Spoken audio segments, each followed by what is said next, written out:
What's up, you guys? Welcome back to another episode of Overkill's DIY Let's Design a Cockpit. In the previous segment, we designed the 3D print for our gauges, and now today we need to weld all the pieces together. And so if you guys haven't checked out that previous stream, you guys are interested in how to use Tinkercad to create a 3D design. This is obviously very simple. I am not a professional. I want to emphasize that. But it definitely gives you a good place to start. I'm really big on DIY. I want people to feel empowered to sort of design their own stuff and, you know, learn what I've learned. I still have a long way to go. But so today what we're going to do is we're going to be welding all of these pieces together and turning them into one unit. Now, with your welds on plastic, they have a front and a back. So the back, you will always tell, is a bit more scorched up, always looks a bit uglier. There's your front. Okay, now we're going to be covering this with a dark vinyl when we're all done anyway, so I'm not too worried about how front and back looks. But the first thing, speaking of which, is we need a way to mount these, or mount our monitor. We have a 16-inch monitor, for those of you who don't know, that are going to be sliding behind the gauges, obviously, to give us our touch screen, or not a touch screen, but just our screens. So first, we need to figure out a way to do that. So what I'm doing first is, let's find OBS here. What is that one? I don't know what that is. Let's find OBS. Let's turn that off for our display capture, and here we go. So this is what I used, for the Peterbilt gauges that I have. So we're just going to be using the same mount. Luckily, we already have that. Just need to make a couple copies of this. So let's clone it. Let's clone it twice, because we want to have an access point. So we're going to have 3 of these, and then we're going to line the back with some felt. That way the screen can't get scratched. We're going to do that, and let's slice the plate, and let's send these off to the printer. We're just going to send. Get the printer going while we're chatting. These will probably be done before we are done today. They usually don't take that long. And then to do our welding, what we're going to need is, I always use a little bit of filament. You can use whatever filament you want. You can pull some off the spool. You don't actually need the filament. I use it just as a filler. And then you just need a standard soldering iron. Okay, so let's get the camera back up.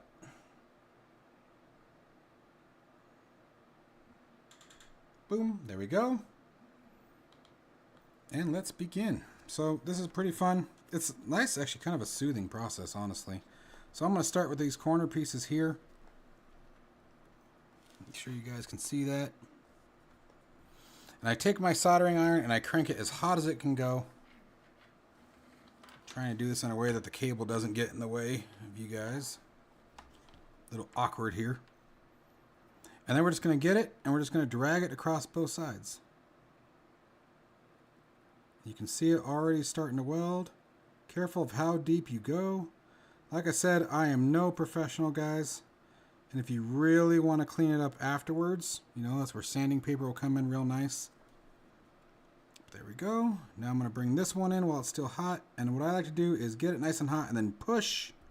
A nice push in there.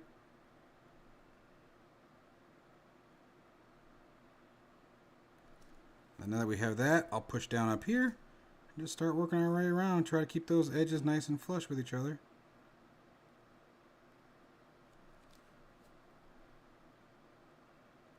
But it's sort of a fun process to do. And again, you don't have to push hard. It's kind of relaxing.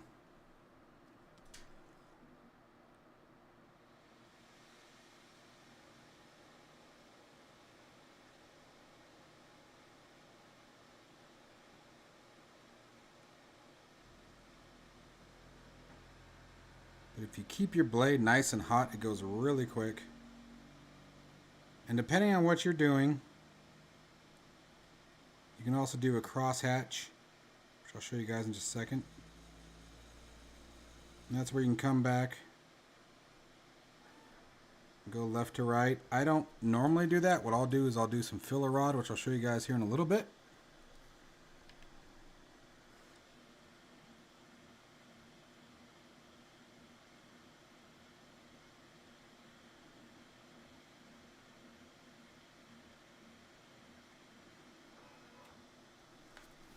I'll be honest, welding metal is probably easier than this.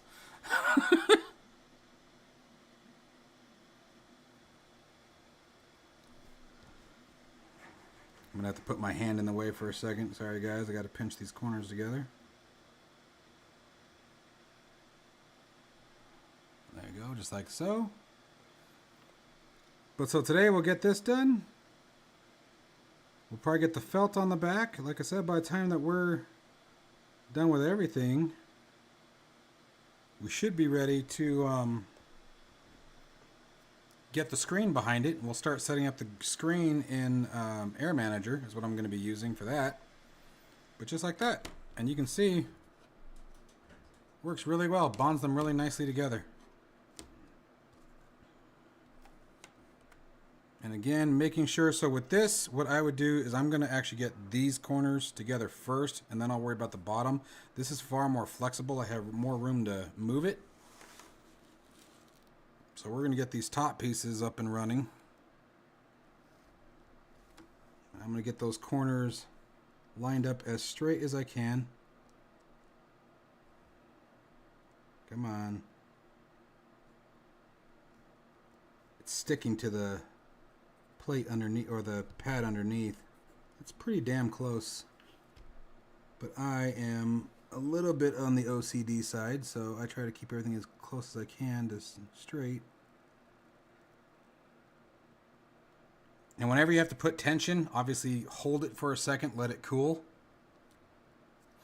But this is a great way when you have a 3D print that you need to print in multiple pieces. This is the best way to get that going. So as I heated that, this corner sat down, by the way. So that's the other thing. If you have an issue where the filament where you welded before is causing a problem, heat it, push everything into place, and then you'll be good to go. Let's do one more here in the middle.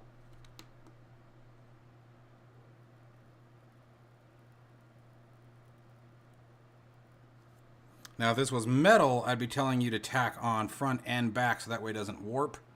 But since it's plastic, we'll be able to push it back down into place. It's not going to be that big of a deal. But then just come back and rinse and repeat. I recommend always pulling it. So pull, don't push. If you push, you'll dig. You don't want to do that. You don't want these big craters in here if you can avoid it. Like I said, eventually I'll be covering this with a nice, probably a black, maybe some sort of black dark wood grain vinyl for our cockpit. Give it that wood grain look to it.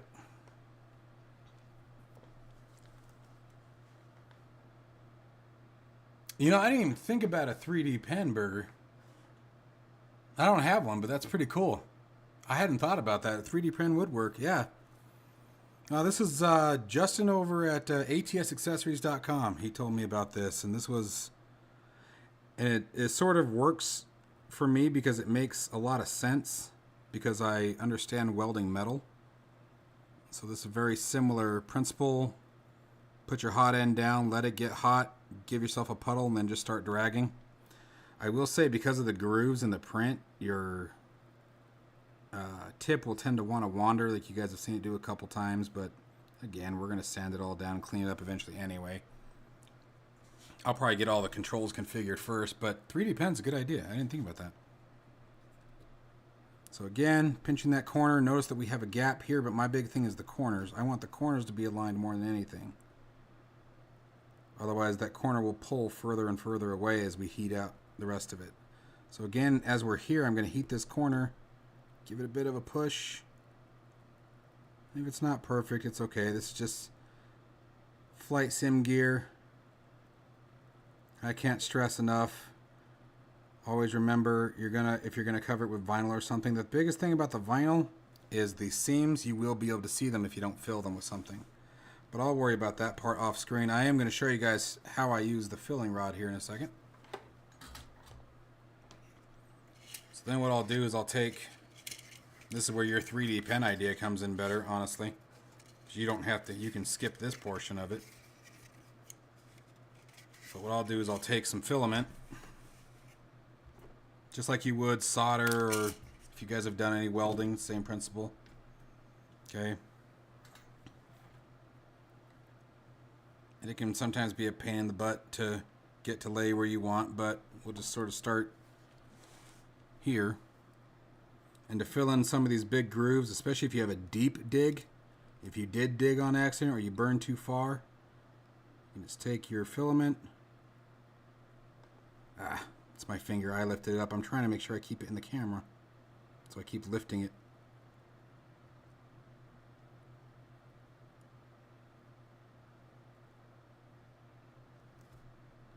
And so if you need something with a really good weld or you're trying to fill in a groove, this is a great way to do that. And then again, you can just sand it down later.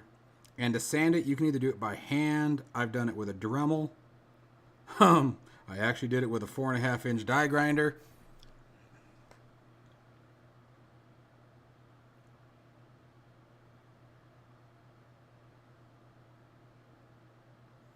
Bit the bullet and got a CNC machine. That's one hell of a bite to the bullet.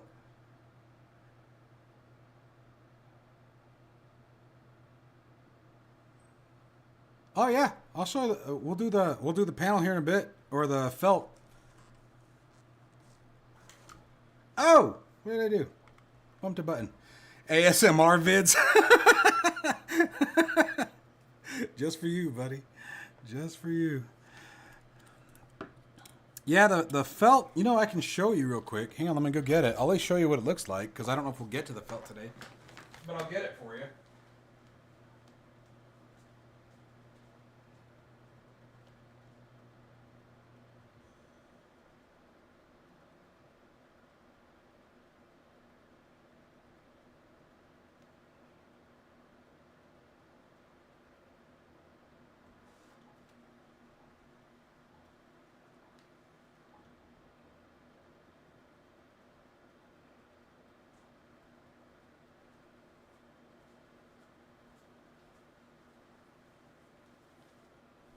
My apologies, I had to go to the other room to get it.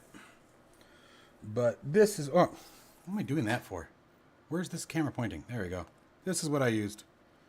It's real thin, double-sided felt. So this side obviously facing, so we'll do it like this, essentially. Just like that. And so that way when the screen touches the here, it touches the felt instead.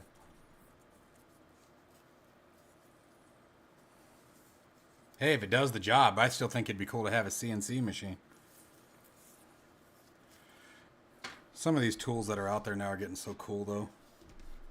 Just the fact that technology's even there now, you know? Like for us. So anyway, I'm not going to spend too much time doing the backfill.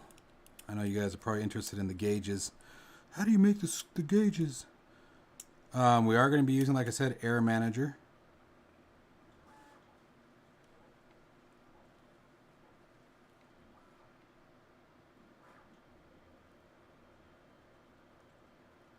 My biggest thing is just trying to keep the flow above the plastic so it makes it easier.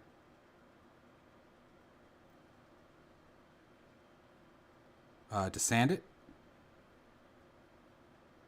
Speaking of ASMR, I totally got lost in that one.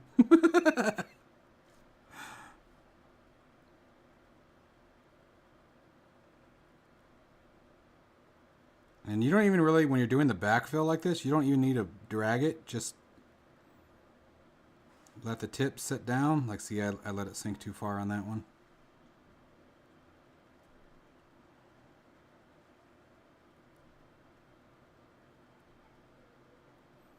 But it certainly makes it a lot easier to clean it up afterwards.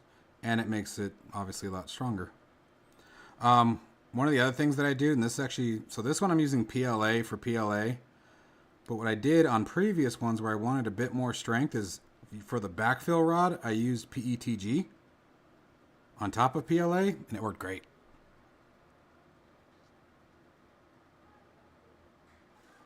Oh, dude, you ain't lying. I was just talking to Know Your Joe for a while, and we were talking about all the different hobbies, and I've got so many things I want to do. I actually bought a new welder. My dad took his welder back. God forbid he take his welder back, right?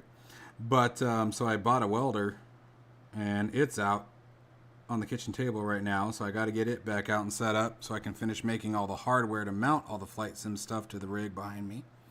Because the goal is I want to be able to have a very fast process to switch the rig, the DOF Reality H3. I want to be able to switch it between flight and driving very quickly. And so all these projects that I'm doing, they're all part of that grand plan. There we go. Oh, Tiny, thanks, man. I appreciate that. Appreciate that. That's the goal, dude. I don't do this to make money. I do this to show you guys what I know. I think that there's so much potential that's been lost because we don't do enough DIY. And what sort of spawned the idea of showing this, I was initially just going to do it. You know, when I did this video the other day, the last live stream where we designed all this, I was just going to do it. And I was like, you know what? I was like, why don't I show everyone else what I do? And like I said, I'm no pro. I'm learning as I go. Like, as I'm doing this right now, this is probably only my 5th or 6th time doing plastic welding. So I'm still very much learning, but I understand the principle. And like what I'm doing right here, I'm learning different ways and methods of smoothing the plastic back out. Yeah, I think it's going to come together cool, man. I'm really excited. So with the welding, like the actual welding in the garage, my project in the garage, my goal is to sort of create a frame and post system. So I'm going to have all of my flight instruments, or at least most of them, attached to a frame. It's going to be just a metal 16-inch square tubing, maybe 3/4-inch tubing, 16 gauge.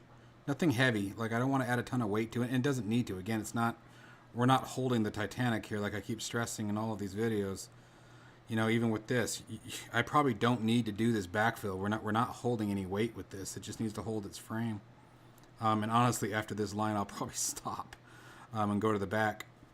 But the idea is that for most of the hardware, there will still be some limitations, but I'll be able to just unlock a couple of nuts that hold everything in place, pull everything out, set it, lean it against the wall in like a nice display or something, some way it's aesthetically pleasing. Pick up the driving rig if I want, shove most of that in, you know, attach the steering wheel, and I mean just the steering wheel, which, by the way, we have an 18-inch wheel now for the trucking sim that I'm going to show. We have a real SCI trucking wheel. Although I'm a little worried that 18 inches was too big. Giggity, have fun with that joke. So like here we have a kind of overlap. I don't know if I'm going to be able to heat this enough, but we're going to try. Give that a push. I think that's the best I'm going to get. Get that cool. Hey, Cloud Strider, how you doing, man?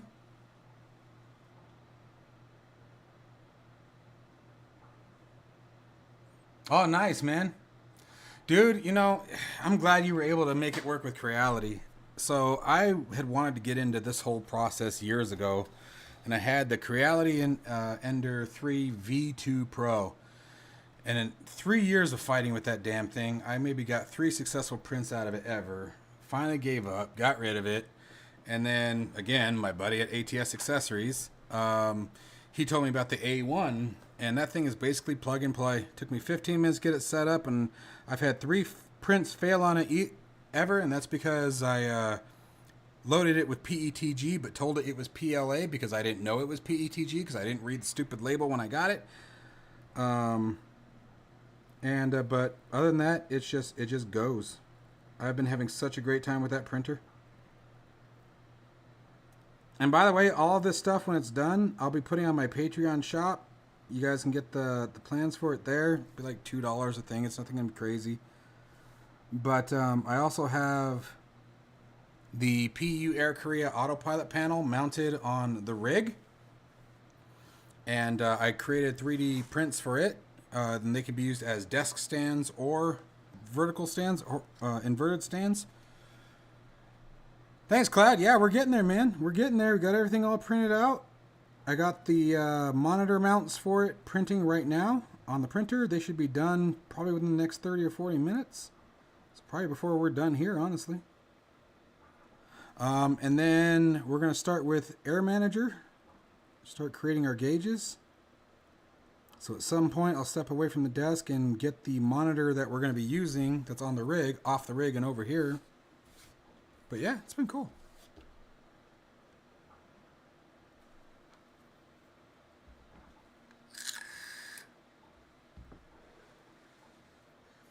Creality is good, man. I know they're good. Like I've seen, and I think that was the frustrating part for me is it was me. Don't get me wrong. It was 100% user error.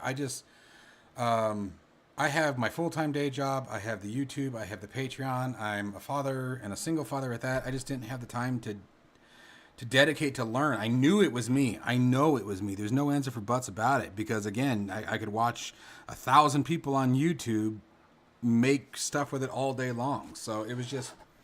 I needed something like the A1. I needed something that was minimal effort, didn't require me to babysit it. I didn't have to learn how to level it and the right filament flow and this, that, yeah, like it just would go. And that's why like I'll probably never get into the advanced 3D printing stuff just because I don't have the time to learn it. But it was definitely me. It's not that the product was bad at all.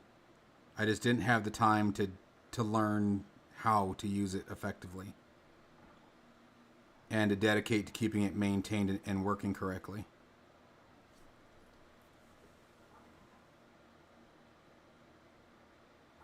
No, I don't have to worry about the humidity. Thank goodness. You're not wrong about that. I've heard about that. I've heard back east it can be a real BI. Trying to find any of these big gaps and get them filled up first before we start doing everything else. That way it doesn't stretch.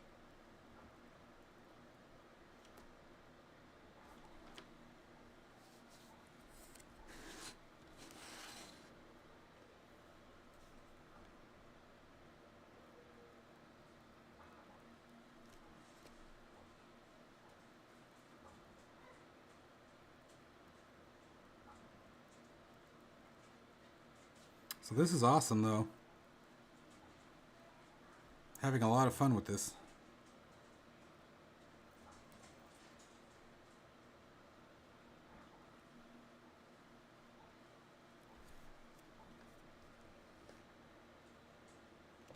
Hey, Tibbs, how you doing?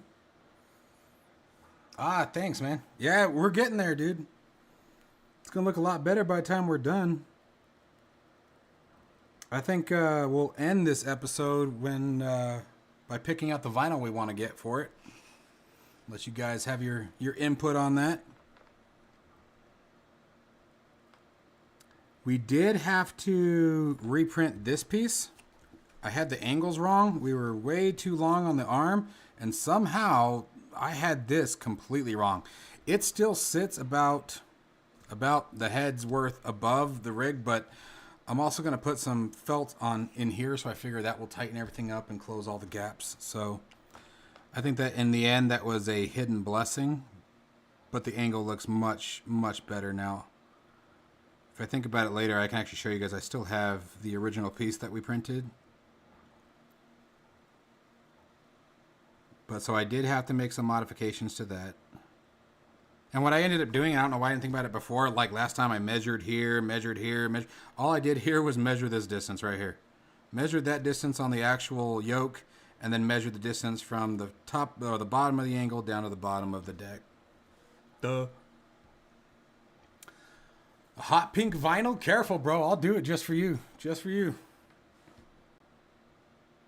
You better tip if we're doing hot pink, though. I don't undress for anybody. Wait, what?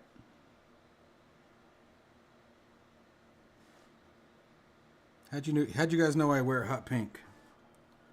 I didn't think I made it that obvious.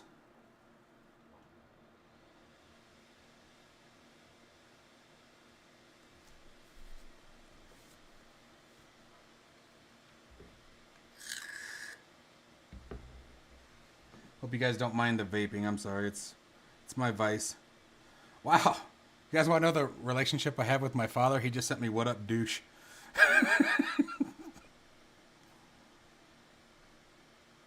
What up, my buddy? My father and I have a great relationship, by the way. Don't let that fool you. He and I, we go at it all the time. All the time. That movie, Grumpy Old Men, That's really me and my dad. Putts, moron, things like that. And yet, no one else is ever allowed to talk smack about either one of us. One of my sisters, one time, my dad and I were going at it, bantering back and forth, and my sister tried to take my dad's side and try to get in on it, and my dad turned around and just wailed on her, like we just started picking on her. And as soon as that was done, we went back to it with each other. It was funny.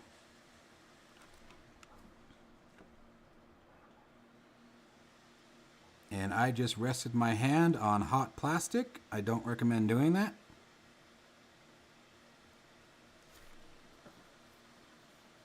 That felt yummy.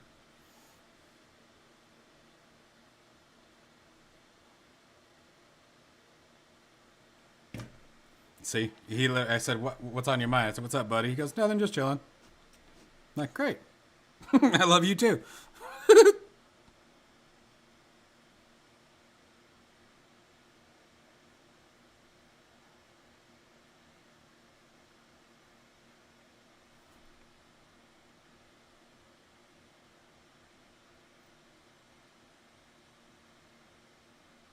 No, dude, but that freaking hurt. Where is that damn thing? That bastard. That's a war wound right there, man. I went to the supervisor to talk about workman's comp, and he told me to get out of his office. Jerk.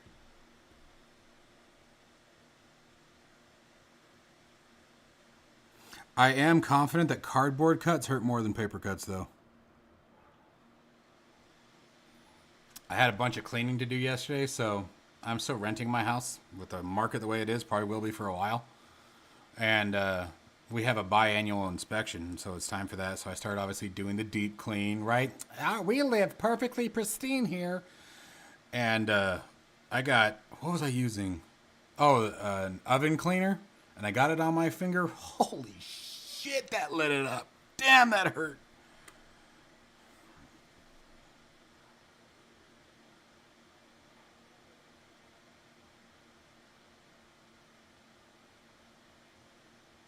I mean, not really.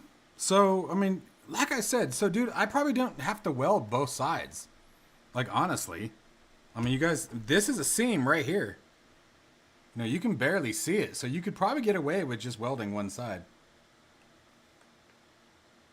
Corrugated, F that, corrugated metal. Dude, we used to do those metal screens that you see up in windows, or sometimes you see them on roofs of complexes blocking the utilities. Those corrugated metal sheets, they are razor blades, dude. Razor blades. I damn near lost a finger once because of one. They hurt. Oh my gosh, they're so sharp.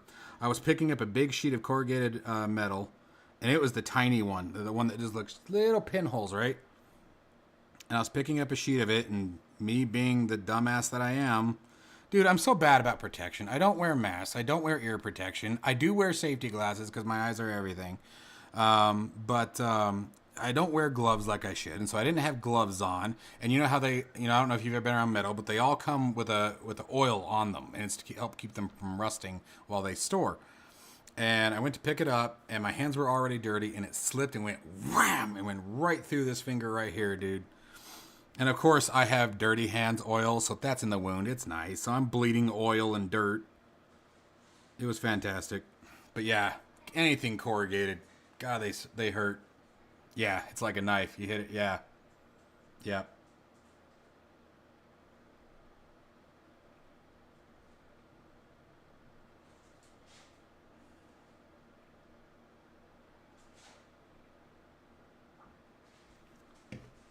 All right. So I think that's it, guys. One solid piece now. Oops. And like I said, I'll worry about cleaning all this up. We're not going to worry about cleaning that up today. Just because it's a pain in the ass. I mean, I'm pretty sure you all know how to sand. You sand something till it's flat, but I'll catch these edges just because I like doing this. I'm not going to lie. I kind of get bummed out when I get close to the end of a project.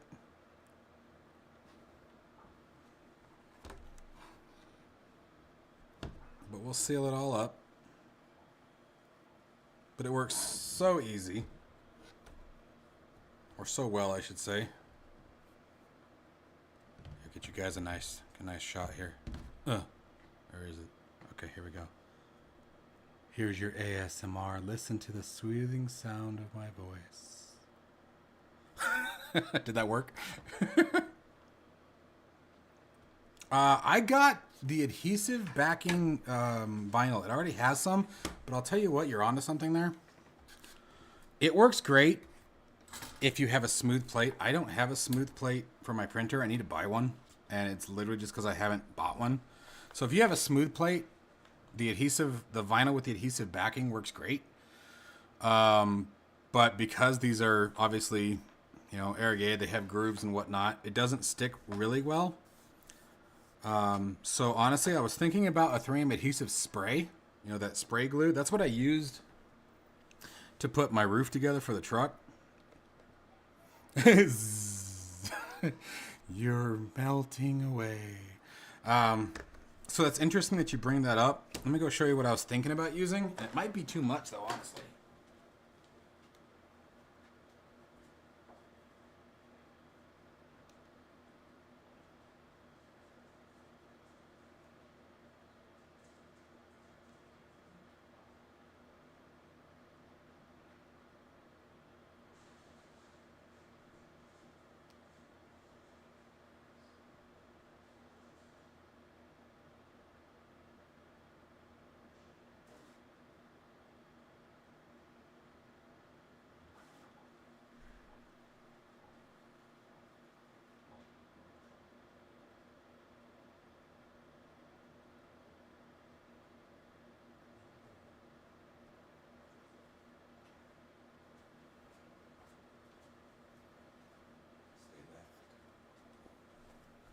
All right.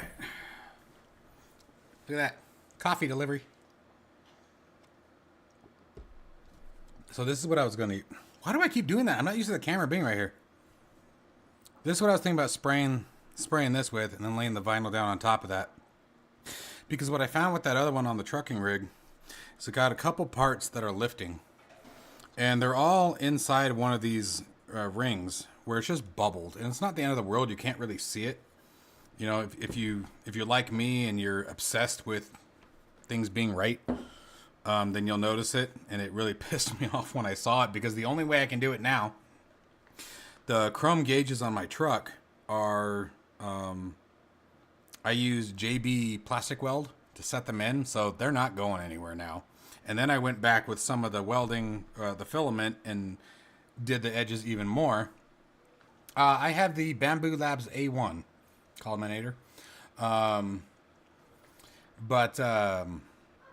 So that was, where was I going with that? Shit. Oh, so I can't get the gauges out. So now the only way that I can replace the vinyl is I would literally have to trim it, tuck it, like it would be a pain in the ass, like it would be bad. Okay, so let's see what I can do here. I was sort of a dumb shit. I know that's shocking, but I was. And part of my language. But I probably shouldn't have put this bottom piece on until we designed the gauges, because what I was going to do was, this is a different size monitor, but I was going to use this stand, set that on there, and now I can't do that because I got ahead of myself. So we'll probably have to lay it flat. But either way, give me a second, I'll go get it, because I think that would be more fun to do right now.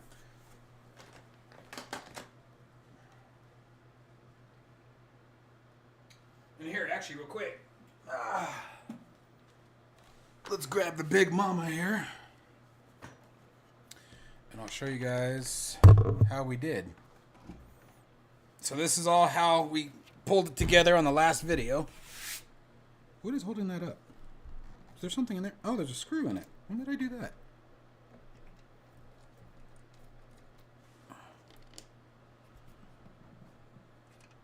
Hang on, I got my mounting screws under it. I didn't realize I didn't take those out. It's probably so I wouldn't lose them. These are all custom ideas here, so I put screws and stuff in crap and then I leave it there. So here is the idea. This will be obviously on the rig. Let me get you guys. What's going on here?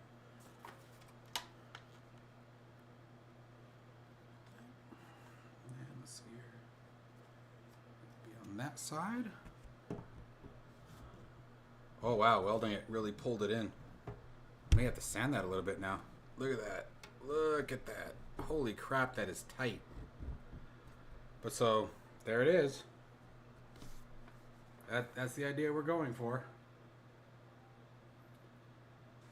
And so then we can have other panels come off here. Other panels go this way. Now if we decide that that is too tall for whatever reason, we'll just design another one, shrink it down. I mean, those are very large freaking screens. It ain't tight, it ain't right. Well, we definitely got it, but you guys can see what I was talking about here. And I think part of why that's worse than it was earlier. And I think part of that why that's so accentuated is that when we did the welding, it pulled it. So I had to really pull it out. So I'm gonna have to sand down the sides of here to let it relax back down. This is really accentuated. You can see the pull right here. You can see it's happening on this side. You can see where it's pulling it out, it's rotating it. But it'll still be cool. So little sanding down this side, that'll allow it to sit back down on this side where it should. And I would say the gap is probably more closer to like what it is here. There is a gap. But then when we put the felt on it, whatever the hell I just did with it, to protect the sides, when you figure the thickness of the felt, oops, I think it'll be okay. I think it'll seal everything up and we'll get rid of any gaps. Now, with it being that tight, the other thing that I'm going to have to think of is I haven't figured out how. I think we're going to try to find a way to leverage these. Now we have to still consider the weight of the monitor, right? So the monitor is going to come back here. So the next development process will be after we set up our gauges is determining how we're going to support the overall weight. So there's going to have to be some sort of verticals or angles that come down here, maybe hold here or something. I don't know yet. But that is something that we're still going to have to do. Yeah, dude. I did a news release just a couple days ago, I thought. Wasn't it a couple days ago? Yeah.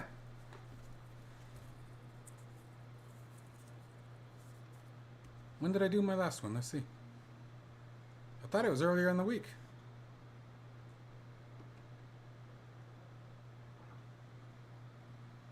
YouTube, your channel, videos. I guess it's been a minute. 9 days ago, I guess, was the last one. Sort of have to wait for news to be available, really. I mean, but I do my research on stuff every day, and just it's when I have enough that it's worth it to make a video. Yeah, I absolutely do. News videos are great. Plus, I like to be in the know. All right, how long do we have left on our rails? 27 minutes. Although I could kick that down to 15 by cranking up the printer. But we'll let it ride, right? Okay, so yeah, that is really tight. So I definitely gotta shave some right here. Right about here is where it's digging. You can see the mark here on the side of the panel. But yeah, so I'm gonna have to sand that down so it'll sit correctly. But anyway, let me get this behemoth off the desk. No shit.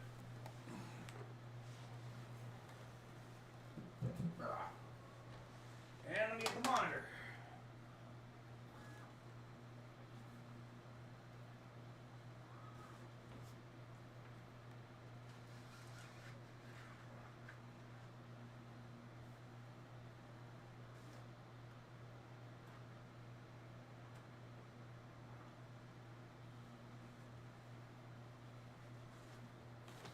I'm hoping. Oh, shit.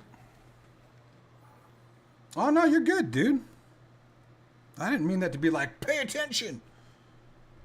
No need for my bads. No need for that. Although I am going to have a problem with this one. I just thought about something.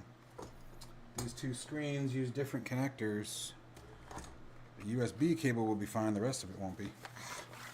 You know what, though? Maybe it will be. I might be able to. Let me see.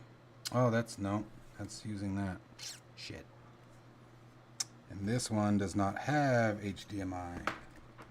It's going to be a real pain in the ass if I have to go grab that cable. You see what I do for you guys? I'm just kidding. I'm kidding.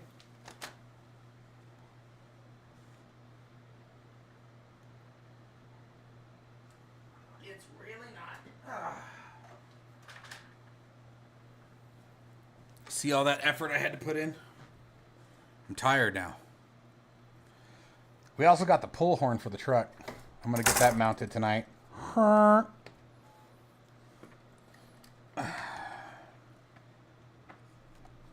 should be all I need. Is that?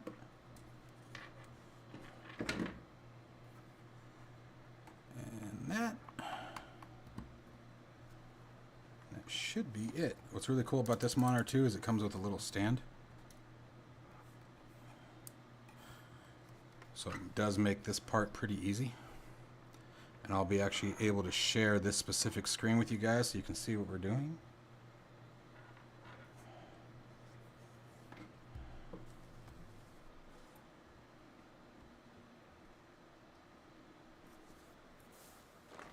Let me see if that worked. Did the computer recognize it? It did, but that ain't the right resolution. And you won't let me change the resolution. Why? I hate it when it does this crap. Let me try the other one.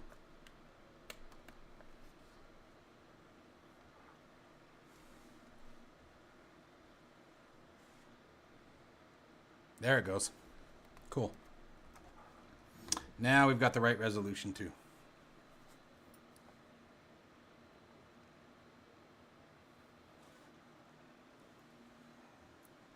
Hey David, how are you, bud? The 182Q? Which one's that one? We have a 182?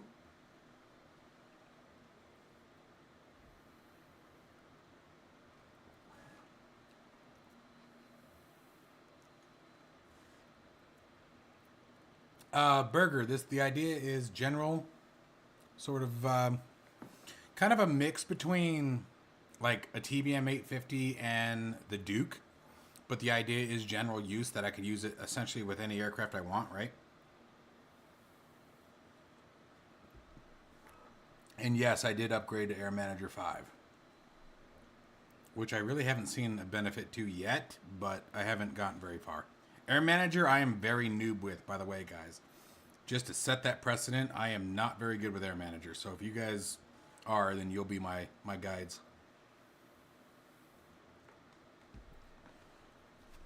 All right, let's see how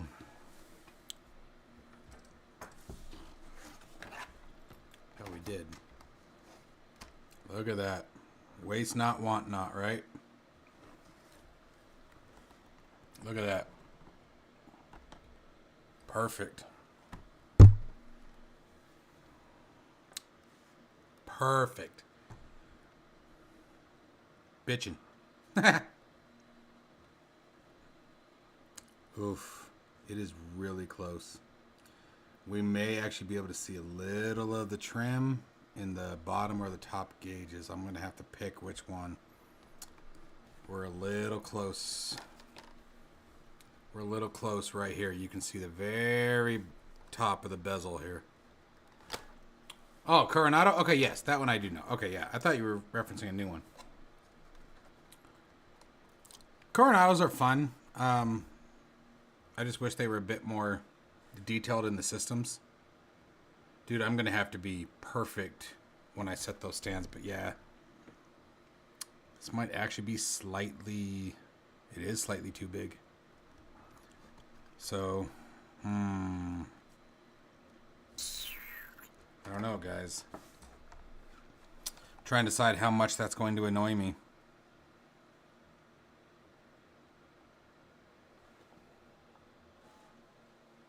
Yeah, one or the other.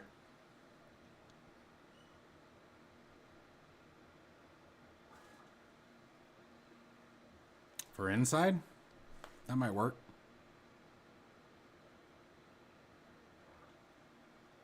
We'll wait till we get the mounts on it and see where we actually wind up. We'll go from there. Maybe, because yeah, it is super close. Yeah, it probably would, because it's barely. I don't even think it's a 1/16 of an inch.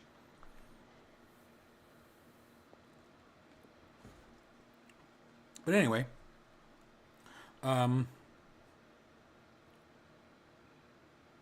I really want to be able to...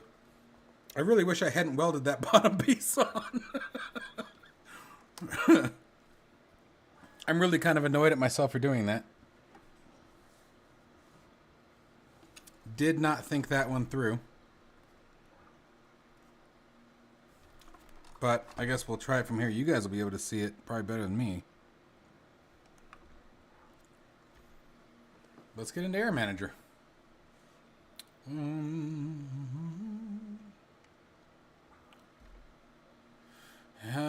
We have 19 minutes left on the print. Okay.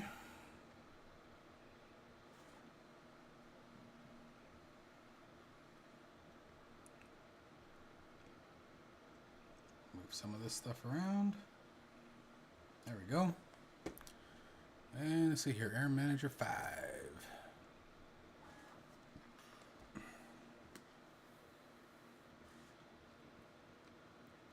You can see I started playing with something yesterday. So what I did yesterday is I bought the Beechcraft Baron panel, this one here, because I figured this is going to have everything we want, right?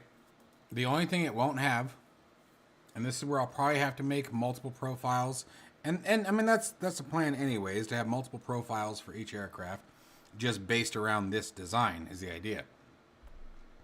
But what we'll do is start out with the Duke and the Baron in mind. Any single engine will work on this, right? But it's already got similar gauges, so we can really just copy a lot of this, paste it in, set it where we want. And then what's really cool is I also got Air Manager for my tablet, my iPad. And so the other thing I'm going to do is build or print a slide for it to go into, where it can sort of sit offset as if it was like a radio stack, and maybe use it, see how effective that is, or buy another touch screen, or use this one. This one is a touch screen, which is nice. This one's only 15 and a half, I think, 15 and a half inches, where this one's 16.3 technically, but this one's a touch screen. So it'll be nice for like a radio stack, transponder, things like that. This one, since it's display only, I figured wasn't as critical. The only thing I wish I had done different, and maybe, you know, as this progresses, is that maybe we'll take this one, redesign it eventually, and add things like a couple of encoders to it for like altimeter pressure and things like that. Be kind of fun, but that's later down the road. But so anyway, let's get everything assigned. Let me get OBS set up so you guys can see this screen. Although I guess you guys will be able to see it here. That's technically what it's doing. So if I turn that on. Oh, I have to assign the screen. How do I do that again? Settings? I'm trying to remember how I assigned the monitor. Nope, wasn't there.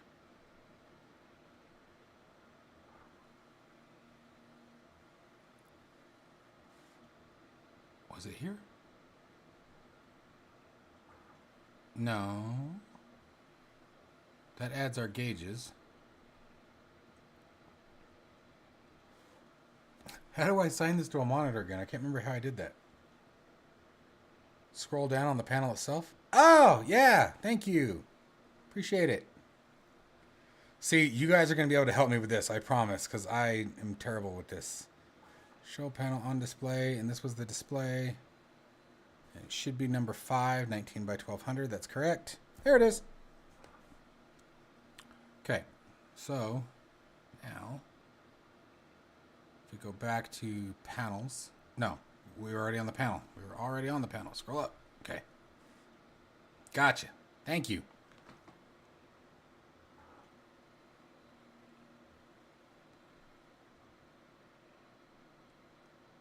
Like we are right on it, man. So yeah, if we did a bezel, although I can barely see that, man.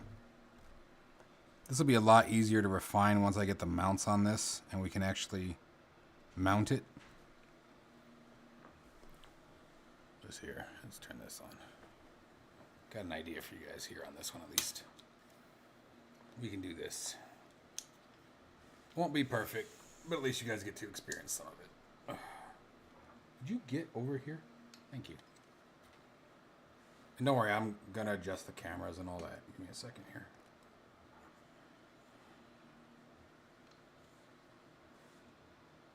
Let's get this shit out of the way.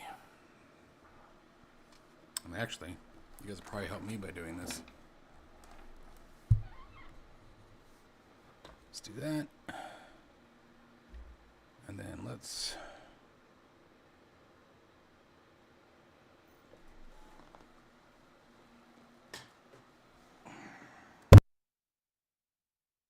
Mike!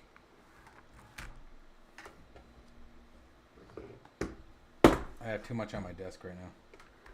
It's kind of annoying me. There it is.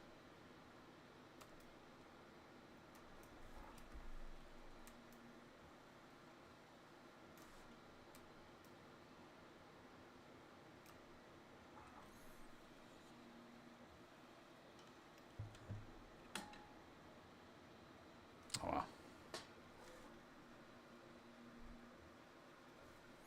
It's the idea, right? It's the thought that counts.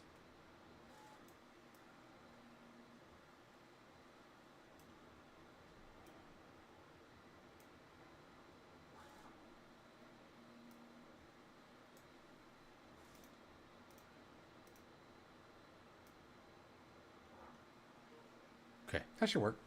Okay.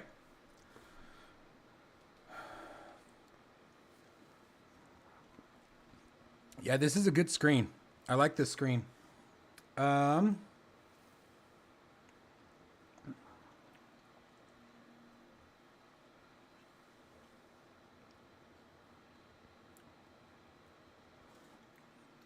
didn't know about... Thanks, Cloud Strider. Take care, buddy. I didn't know about the arrows.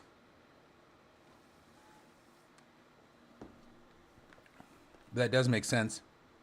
But let's see here.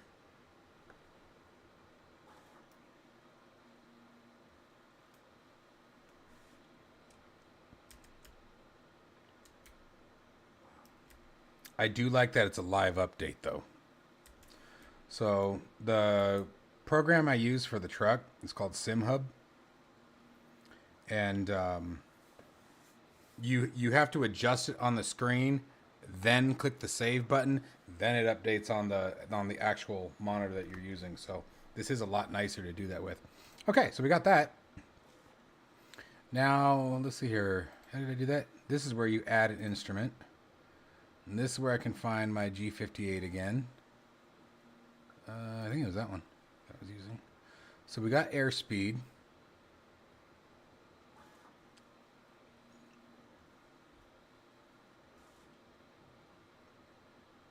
Let's do the ADI next.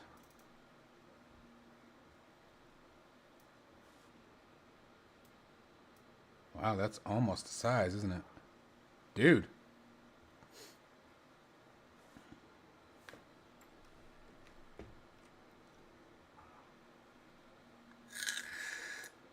Oh, nice. That I didn't know either, as a matter of fact.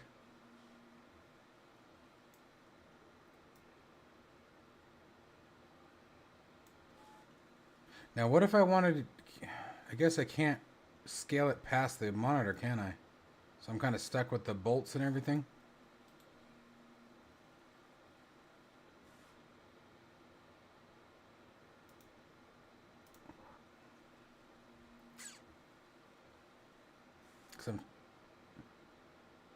Yeah, it's pretty close.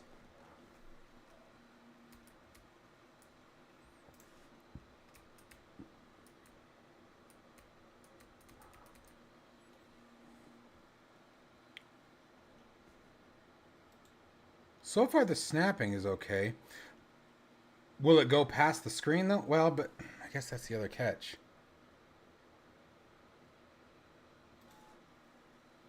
How do you turn the snapping off? If it'll let me go past the bezel of the screen, yeah, that would be nice. But even that, it's right at the top already. Maybe this isn't the best gauge for this. Although if we're talking about making bezels,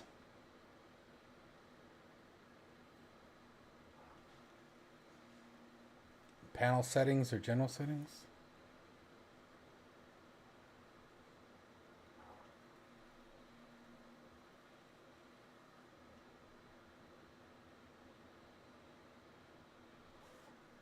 I don't see it in the panel settings. I'll check general settings here in just a second. Make sure I didn't miss anything.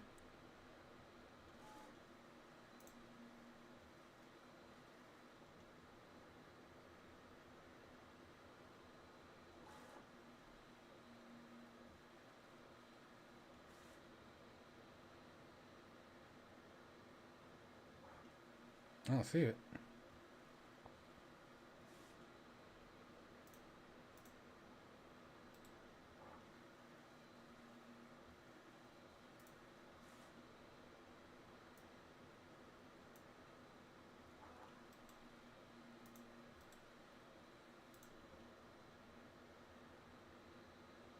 Oh, hey.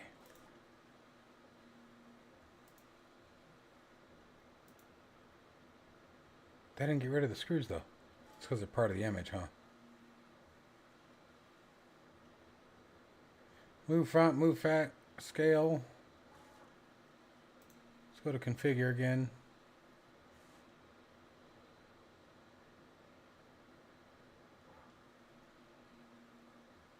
Yeah, it doesn't look like it.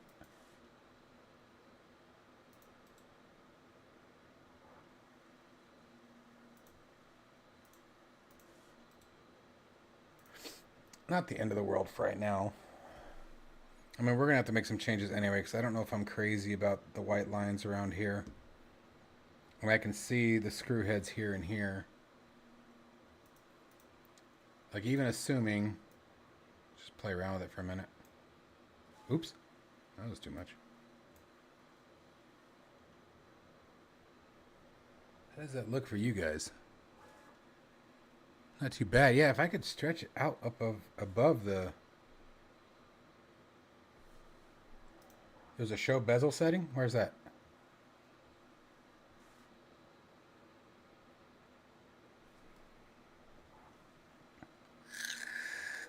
Oh, okay. Look at you!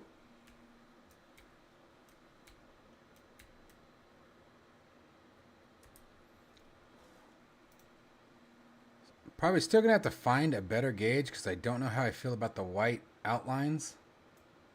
Right? Let's see.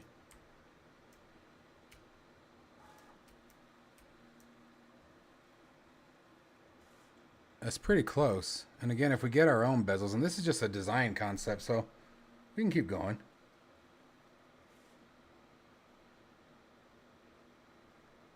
I think that's too big now.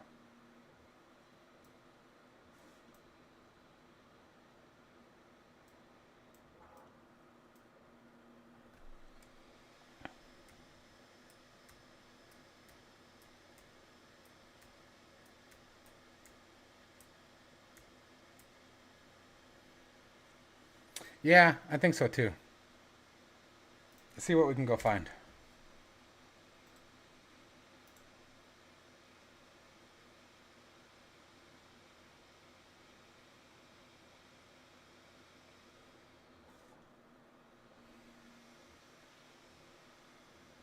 These are all Airbus.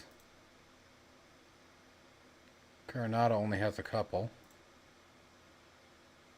They're doing the same bezel, and that makes sense from the 58. So let's find a different aircraft. Oh, here we go. That might be better. Ah, it's X-plane only. Damn it.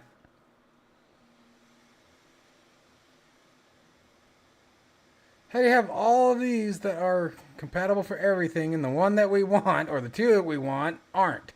That sucks.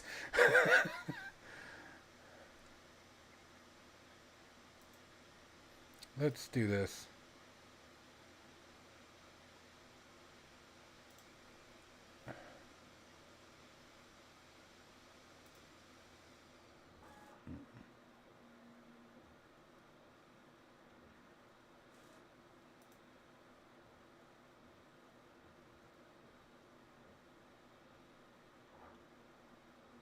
There's that one.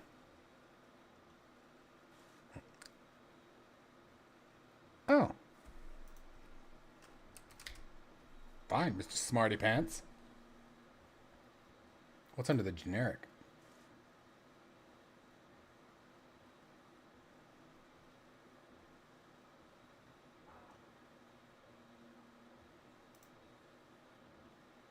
There, that's the one. It's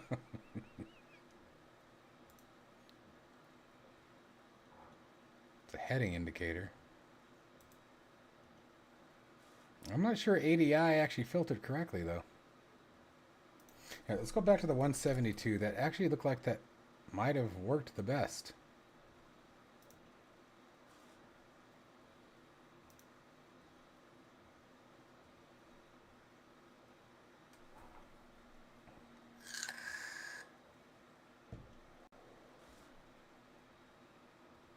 Okay. Oh, there's our Duke. What do you have for the Duke? Oh, son of... It's like there's no one that has everything we're looking for. It's annoying. Although I really like that airspeed indicator. Is that the one that we used? No, that's a Baron. Huh, okay.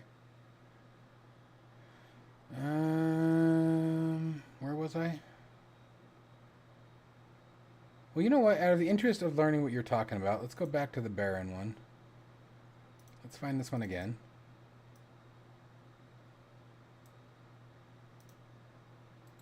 And you said go where now?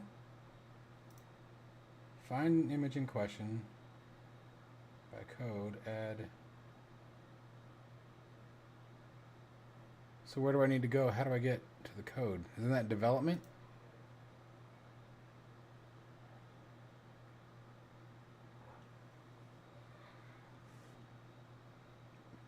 But that's for the HSI. That's not an HSI. Do I have to find it in here now? Oh, hey, wait. Oh.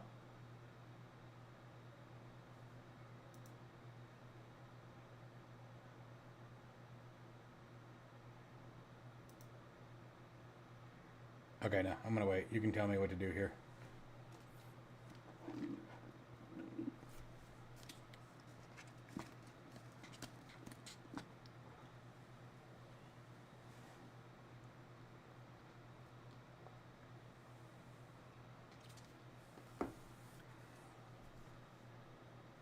Under here.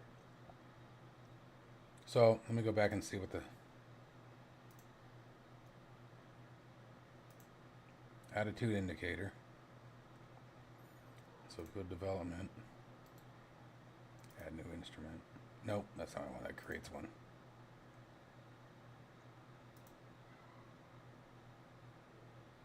They're not adding everything on here, are they? That should just be for the one instrument, right?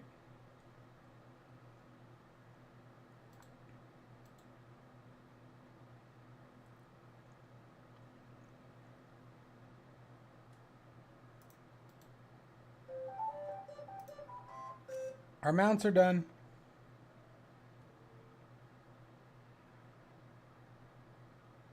Shit. Alright, I'll play with that later. Let's keep going. I don't want to bore you guys with all that. So let's come back to this here in a second. Let's pull this one out for a minute.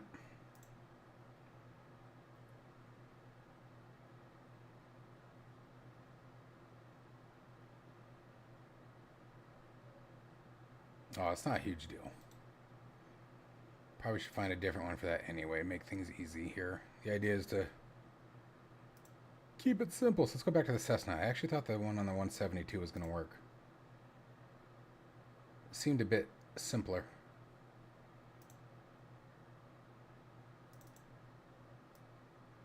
Ugh, but that does look tacky, doesn't it?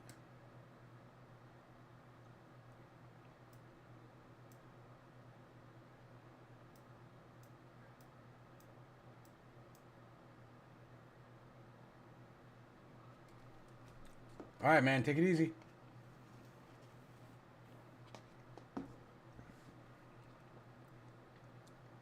All right, it looks like you're going to win anyway. All right, so there's the attitude indicator. Make sure you can see all that. Okay.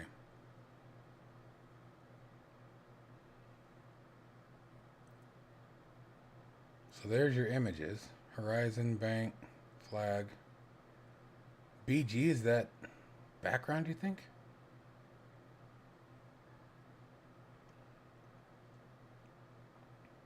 Can't I just quote that out?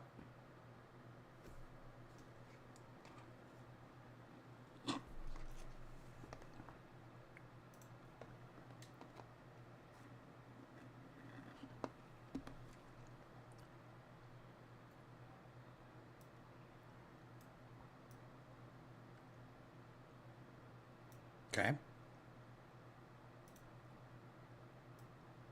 Damn it, I knew that was going to happen.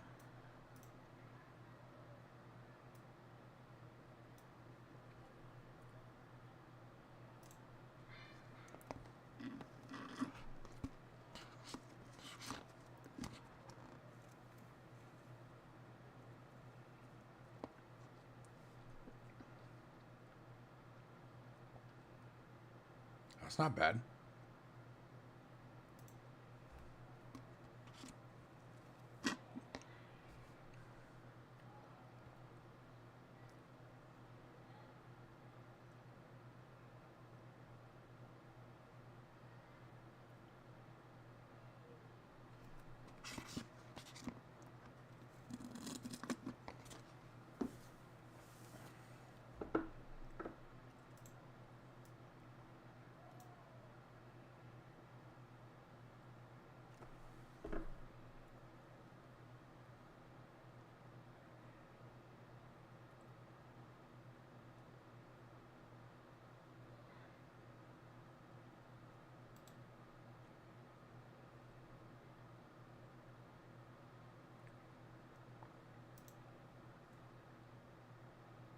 Oh, that one's empty.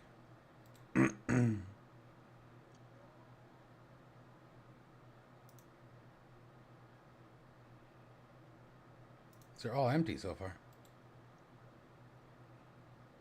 Is it resources? Yeah.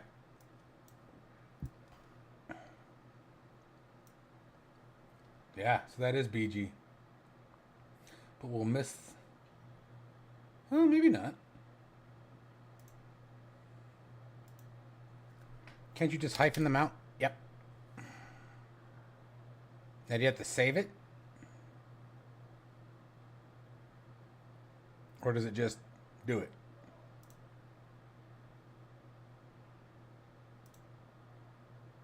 I'm guessing there's a save button.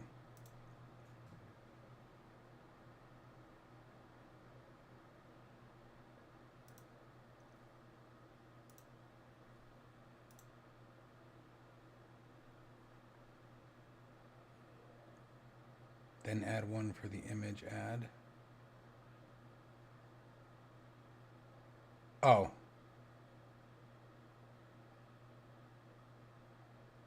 Here?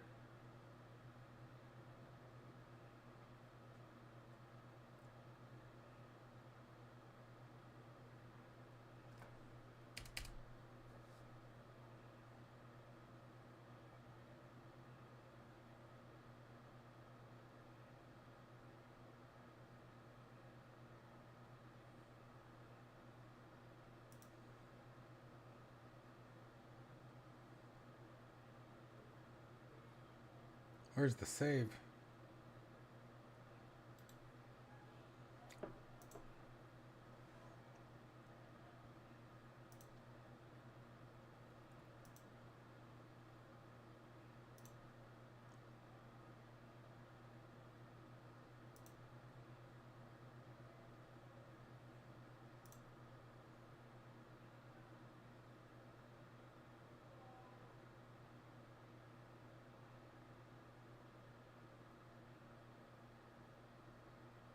Oh, you got that, I thought. It's here right here. That's the background. That's what we were trying to remove. That's it right there. Attitude WBNG. Attitude BG. Oh, that is different. Hang on. Oh, I lied. That is not the one I wanted to do. Stand by.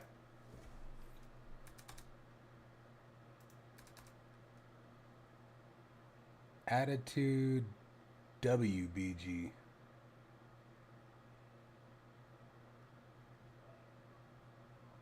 Where is it? Display background. User prop add boolean background. Prop BG.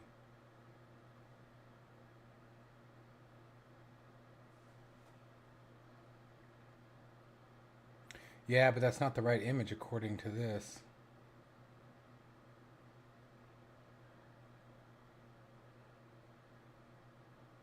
There it is. That is right there.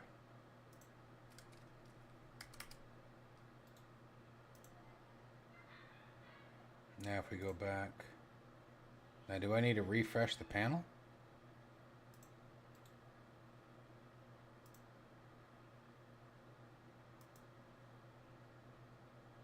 Yes, that worked. Cool. It still shows here, but it doesn't show down there anymore.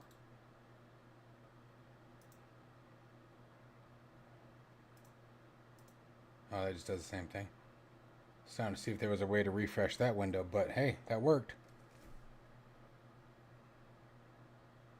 Nice. Well, so in that case, let's go back to the other one. Because I liked that one better. Add instrument. That was that one. Let's go back in here. And let's go back to, you said development.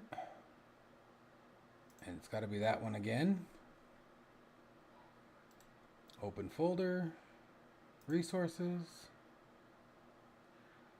And there's the bezel we're wanting to remove right there. HSI interframe PNG.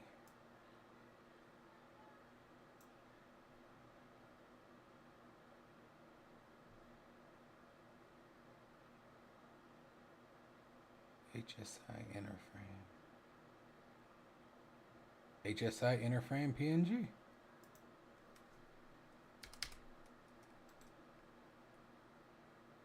Save.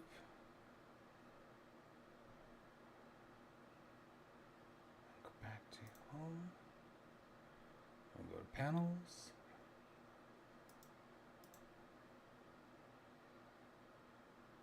Okay. But it looks like it's still showing it here. It's got to be something different.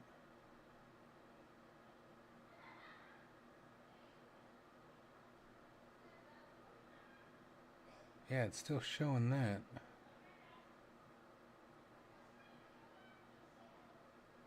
Which we don't particularly want, right? So did I miss something?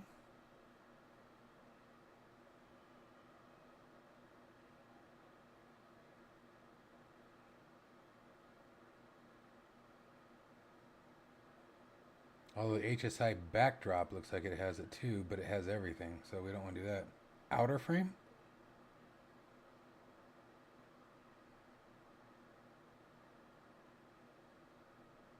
The outer frame would take care of the bolts, but I was even looking at the white trim that's around it. But yeah, I need to look for that one too. Good call. Alright, hang on. Dial add.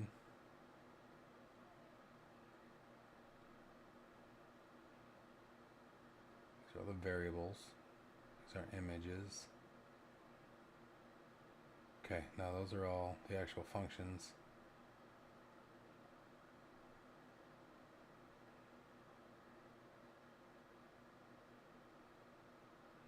Speed of movement.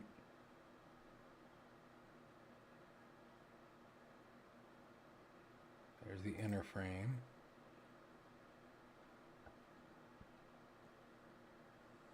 There's the outer frame.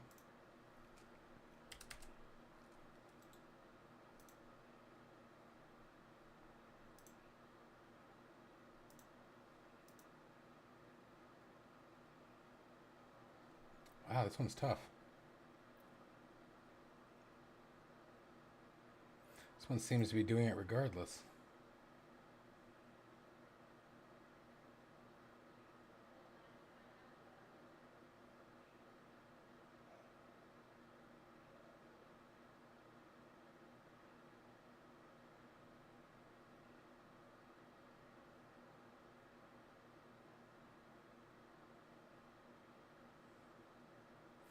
Interesting that it's using this as the HSI because I'm not seeing anything that revolves around the ADI though. Like this almost really does look like it's for the HSI. I'm reading about based on the functionality of it.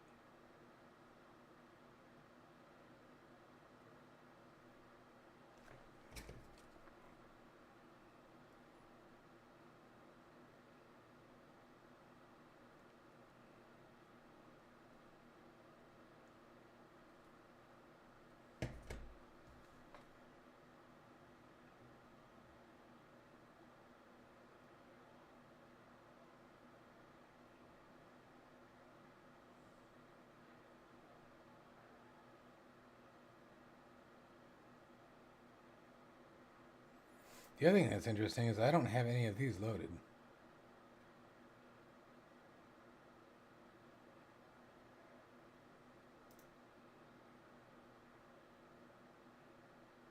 Must be just normal stuff, I guess.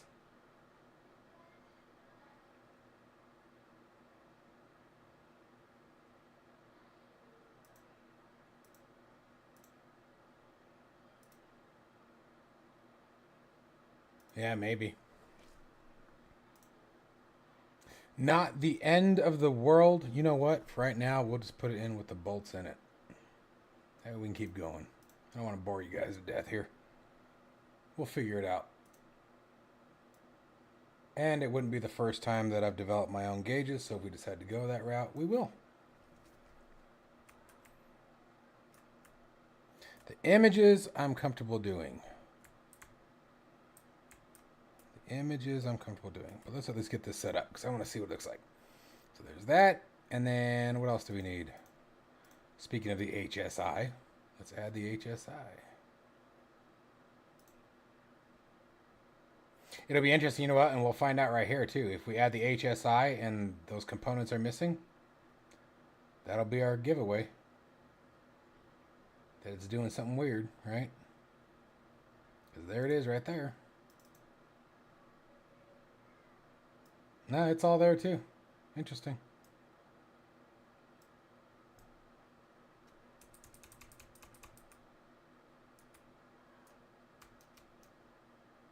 How's that looking though? But you guys can still get the generator. I mean, dude, I can take all this stuff in Photoshop and we'll make our own. Like, I have no problem with that. We'll make it work. Absolutely, we will.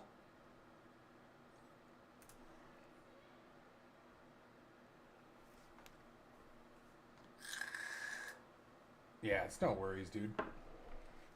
We'll figure it all out. And plus, making our own gears will be fun anyway. I didn't think about the generic. That's a good point, huh? We can go look.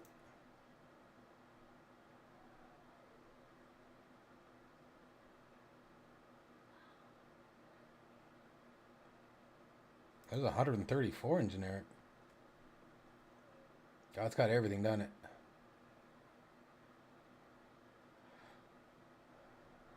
Airspeed adjustable.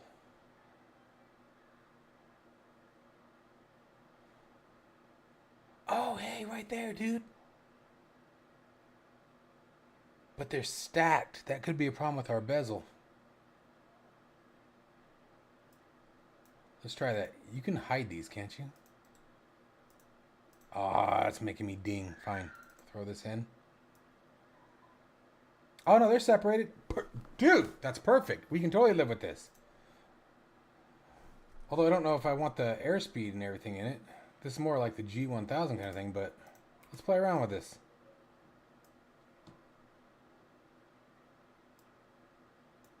Oh, no, they are together. Shit.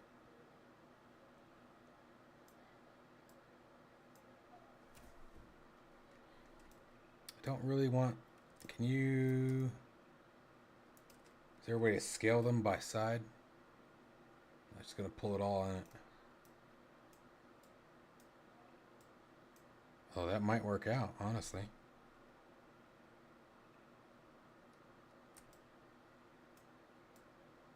Trying to pull it to where the tapes are no longer visible. See what we end up with.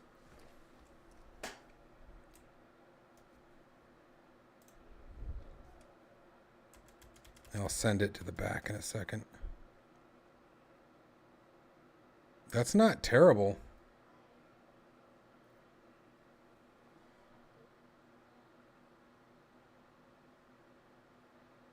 Oh, I wouldn't have done that, but all right.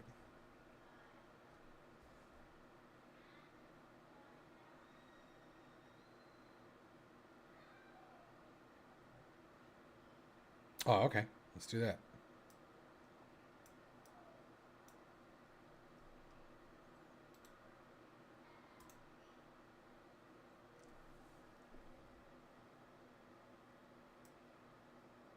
That's scaling the whole thing. Oh, preserve aspect. My bad.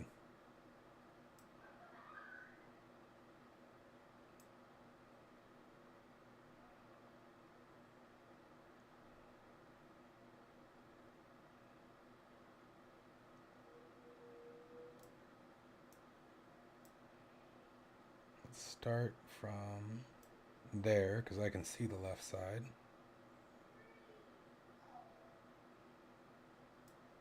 Scale the height.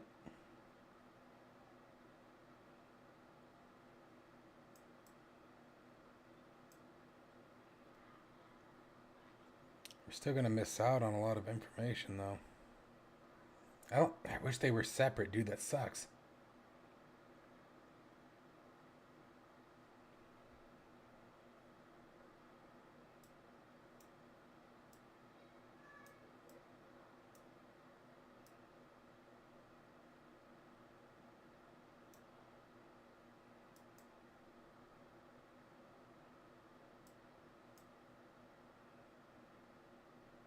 Be nice to be able to preserve the course information, but I don't think I can. Let's see what happens when we stretch it to the point where I do. Let's go. Oops. Right there. Guess that's not terrible. Yeah, totally. That's still not bad though. Like it's a good start for a concept. So we'll leave that for there for right now. I do want to send it to the back because I don't want it covering up the airspeed indicator. Okay. So let's stick with the generic gauges though.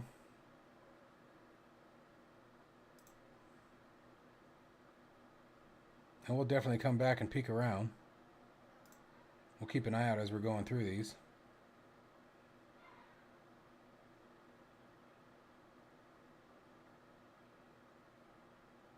I like the altimeter.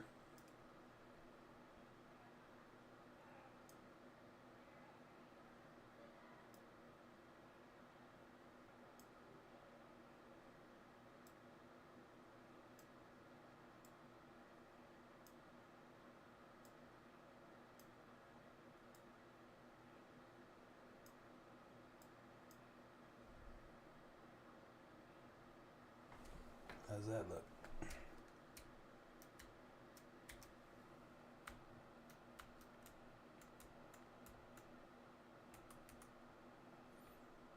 That's not bad.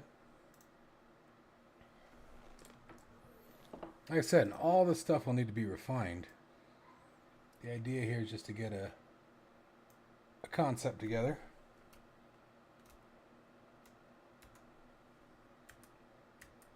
There we go. That looks pretty nice.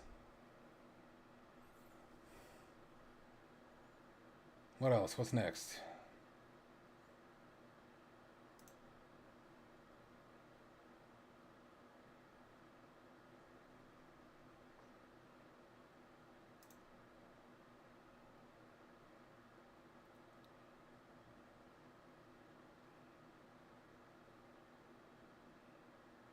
And we could probably even use that one, honestly. That's really not bad, even with the trim around it. That might be something to think about too.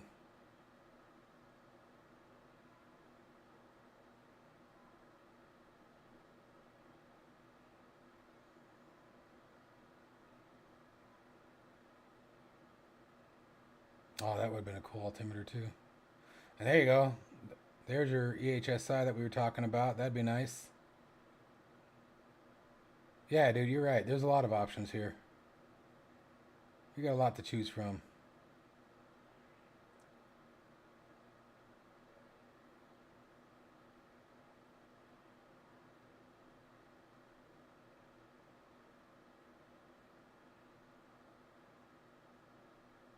It's good to know these are here though, because I'm going to be using these on those touchscreens.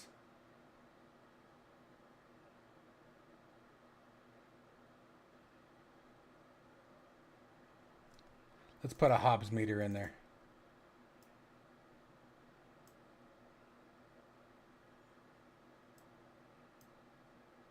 Just cuz.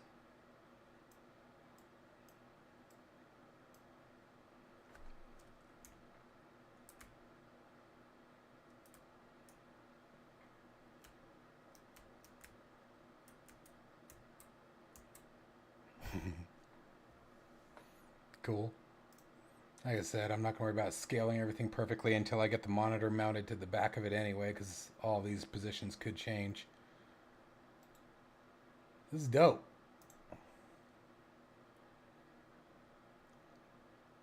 We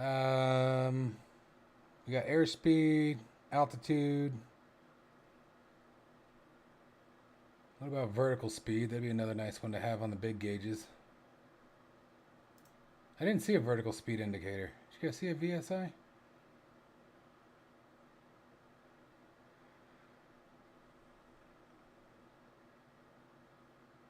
Oh. You know, if I had to deal with that stupid bezel at the top, the monitor bezel, that might be a nice one to use in its place. It would sort of look like it belongs there, you know?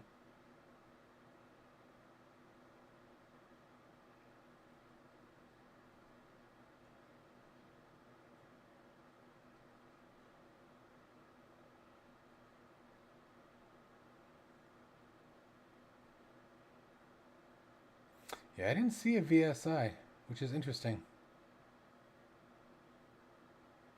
There's fuel flow.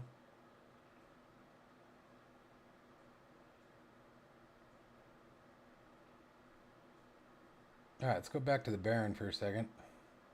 It had a couple.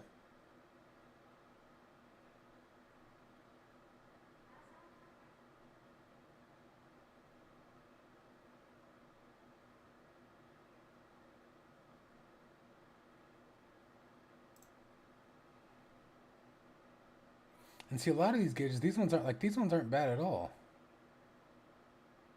Like, honestly, that altimeter is probably even better. If it just wasn't for these. The center ones are the ones that suck.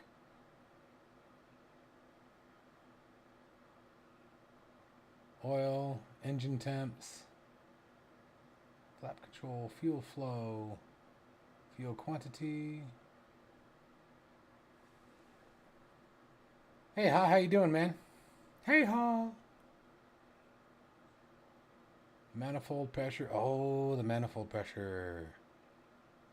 See, but I want to figure out how to do left and right in a single gauge. So I'm going to be looking for the Duke for that.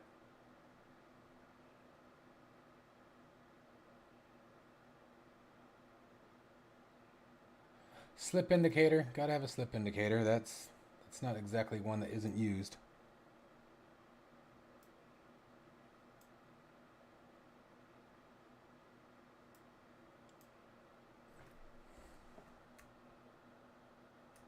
Honestly, you guys have a better view of that right now than I do.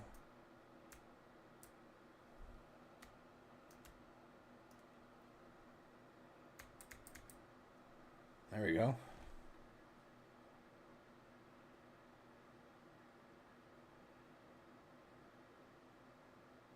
Oh, gotcha. Yeah, that is a bit annoying because I don't normally like snap.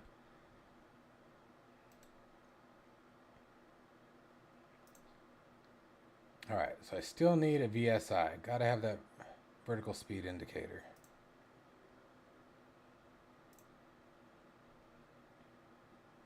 Last one on the list.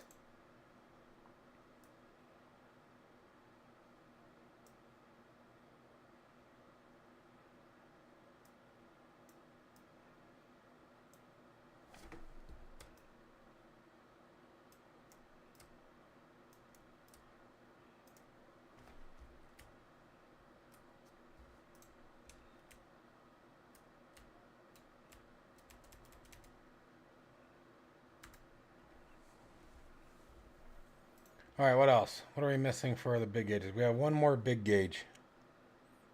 And honestly, I should probably move a lot of these around, but let's look at a... It is very powerful. It is very powerful. You are not wrong, sir.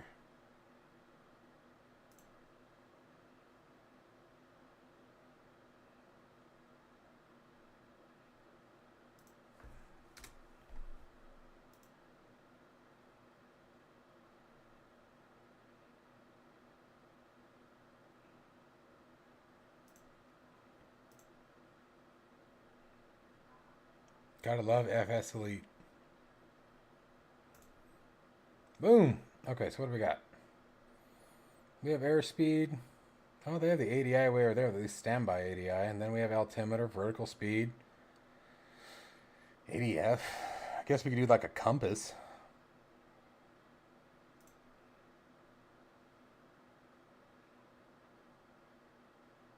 We should probably move this to one of the... Well, I can stay there for now. So let's go back through... Didn't I see the B60 though?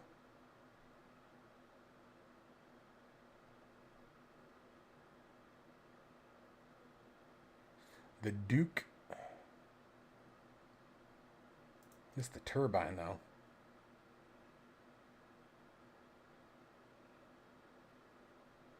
Oh shit, you're right.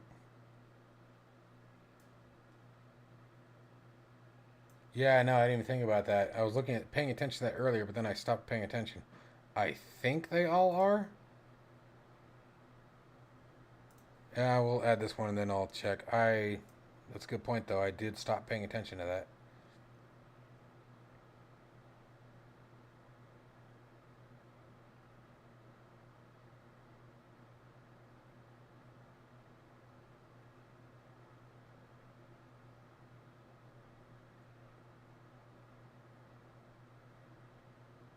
Yeah.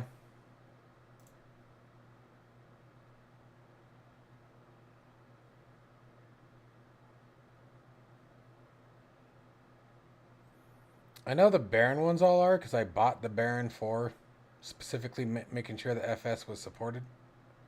But that's a good point.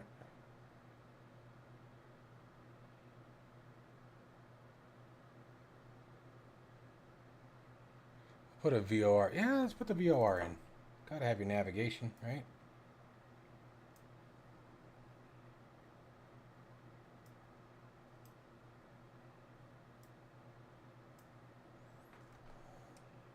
What's up, X, my dude? How are you?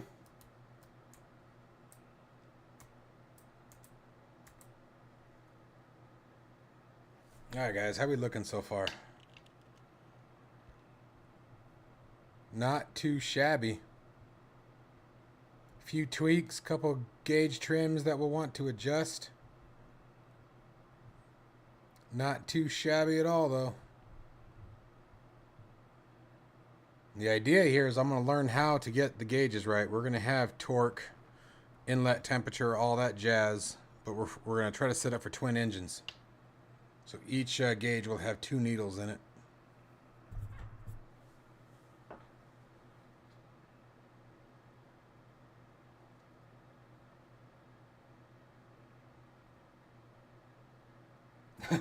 Yeah, that would have pissed me off.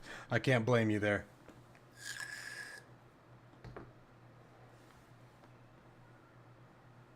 Oh, good times, man. Hopefully a nice quiet night for you.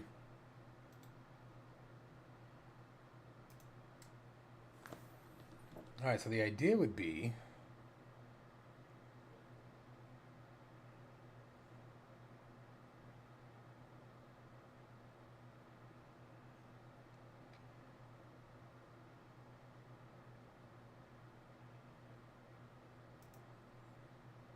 kind of hoping that we can find, or at least I can figure out how to develop, because I don't, like I said, I don't mind learning how to do this myself. I really don't. And so ideally what I'd want to do is figure out how to create these kind of gauges, you know, your left and right turbine, your left and right RPMs, etc., but that are single gauge single gauge dual needle readouts. Kind of like what they have. What aircraft is that? I mean, that would be the Baron. The Baron does that. See, that's not right. I'm pretty sure the G58. Oh, maybe it's the 414. It might be the 414 that does that. What about the 310? Ooh, an EDM overlay. That'd be nice for leaning out your engine. Let me look at these. Damn, I wish they had more for that. Fuel gauge. Good one. Manifold pressure. Like that. It's like the manifold pressure. You can tell right there. It's got 2 needles.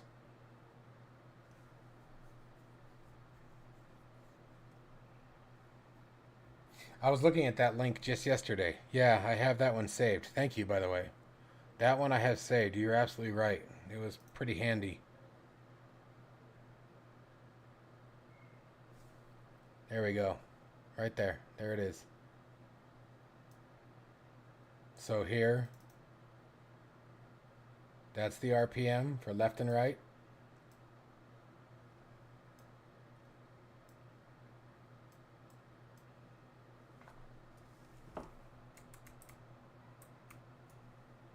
How's that look? I'm getting there.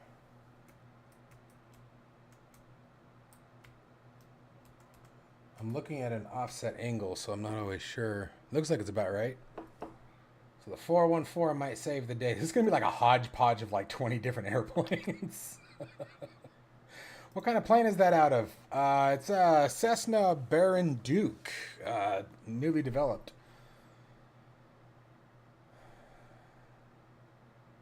Where did I just get that? The 414. I was like, where did I get that gauge? All right, so that was RPM. Do we have, and we have a manifold pressure. There it is. There it is. There it is. Sweet. And that's nowhere close to the right size. That's what she said. This is just a 16-inch. Give me a second. I'll show it to you. It's a 16-inch IPS, but I wish I had gone touchscreen, FYI. But I have a 15-inch touchscreen that we're going to implement into this little project too.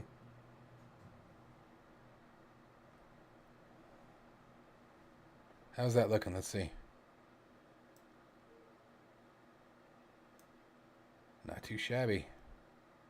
The Hobbs meter we might ditch. The slip indicator I won't. We need the slip indicator, but I might move it. But there's RPM. And the manifold pressure. We have an altimeter, a vertical speed indicator, the compass. We might do something different with. That's kind of redundant. Still want to figure out something different for the ADI and the HSI. But we're getting there. This is looking good. The concept is coming together nicely, and I'm happy about that. Sorry, the screen. Hello. Hang on, I gotta get into my Amazon. Can't let you see all the stuff I buy for my late night exercises? Yeah. You guys get to hang out with me for most of my late night stuff. Where are you, bastard? There it is.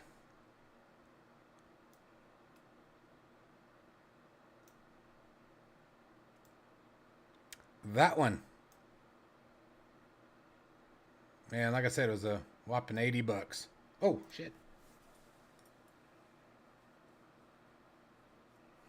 Nothing crazy. And actually, here, I don't know why I didn't think about that. In the chat. Okay, so what else we got? Let's go back to the 414. 414 is perfect. Perfect for what I'm looking for.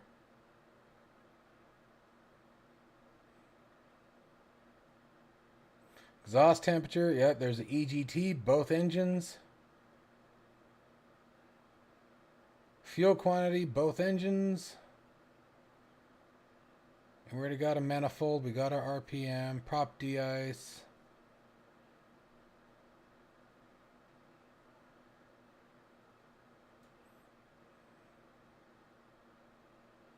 You know, helicopters have gauges in them too, right? I'm just being a shit.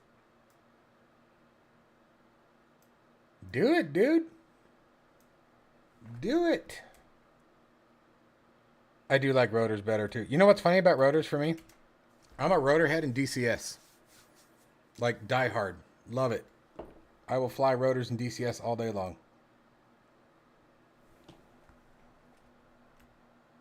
Did I click off? No. Did I click out of the screen?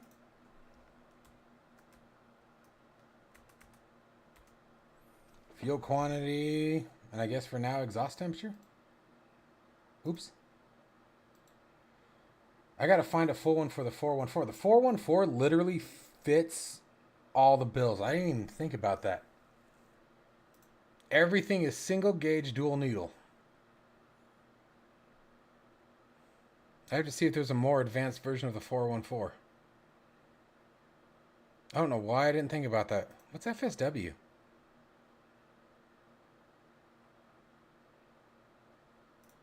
Huh. Helicopters in DCS are badass.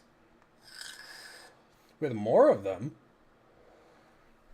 you have now the Huey, the Chinook, the Hind, the Black Shark. You have the Apache. You have the Kiowa now. The Gazelle. I'm missing one. There's another one I'm missing, and I can't think of what it is. There's the Freeware Blackhawk. They have a bunch of them in there in DCS now, dude. I own the Chinook, but I haven't gotten to fly it yet. Hi. What's up, Jerry-Ball? My J-Man. The J-ster. My buddy.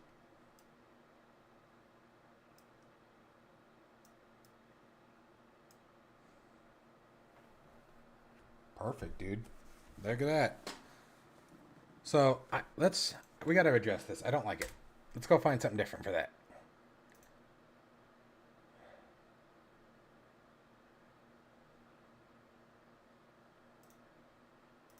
Do they have anything for that?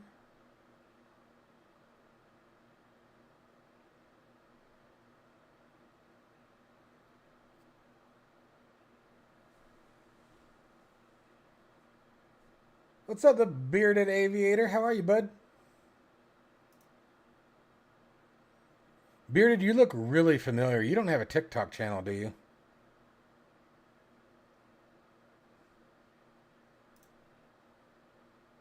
Oh, what are all these? Holy shit.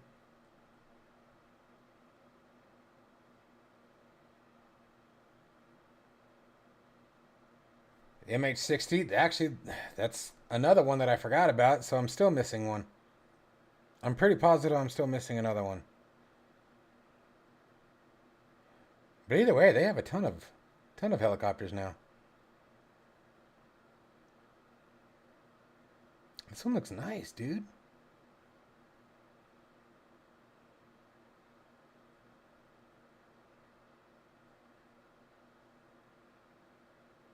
I like that VSI better too. I might just go with these. All right, I gotta stay focused. What are we working on? Oh, I know we've been talking for a few years, but I mean, like visually, like you look familiar from your picture.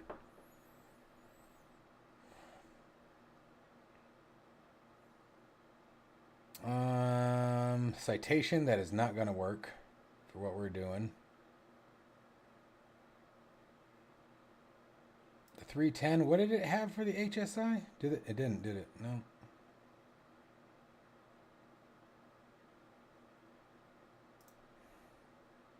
What did the 172 have? The 172 gauges look so... bleh. I don't want to use those. G36 obviously isn't going to work. We don't want the G. Excuse me. Let's go back to the generic.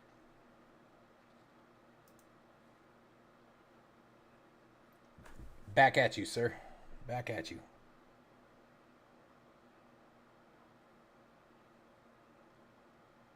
Compass. I don't want the compass. There. Like, let's start with this one. I think that'll... We got No! It's X-plane only. Damn you. Filter.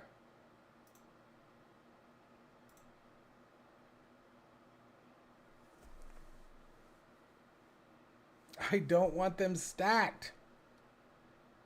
I need them by themselves.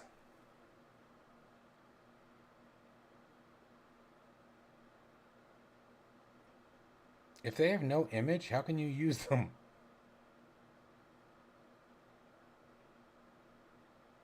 What the hell? Oh, these are light indicators.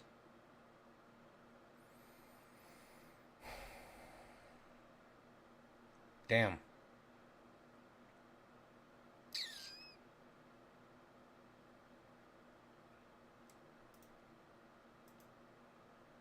Yeah, I figured they'd be the same. I'm actually kind of worried now. When I filter by FS20 and FS24, there's only 99 options.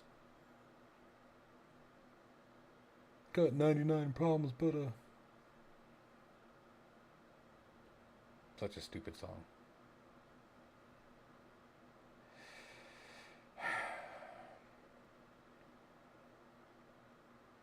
Yeah, I figured that.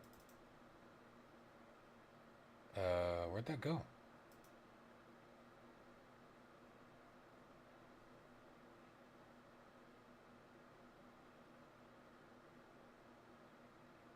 It didn't even add it. That's weird.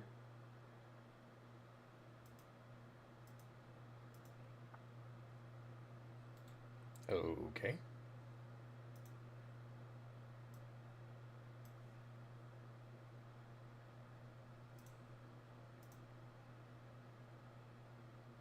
Oh, there it goes.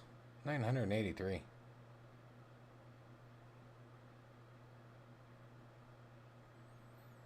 Oh no, guys. I'm struggling with the HSI and ADI.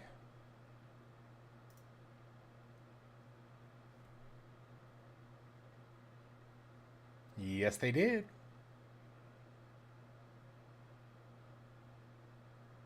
Might just have to stick with these. I hate the bezel.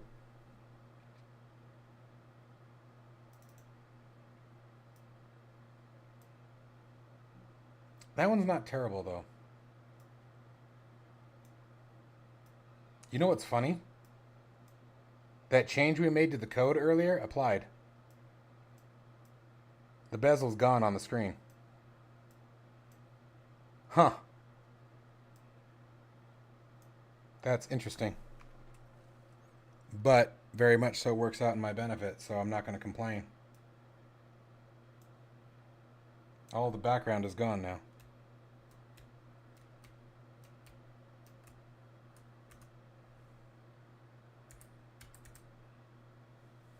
Yes, sir, it is. Air Manager 5. To be specific. To be Pacific.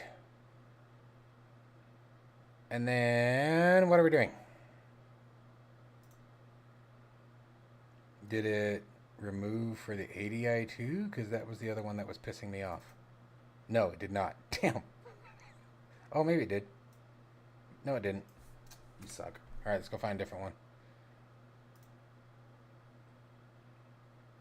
One had a few.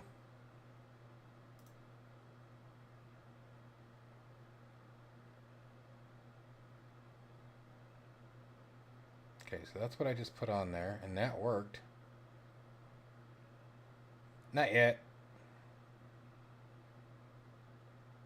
We just started playing with this today, so it'll be on the list for sure. For sure.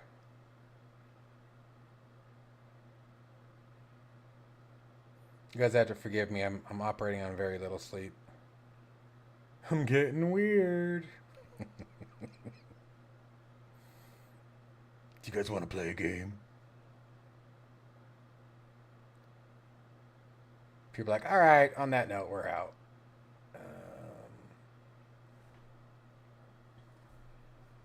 Let me see what you got, brother. Sorry, I saw that. I wanted to see it too. I'm going to show everybody now. Oh, look at you.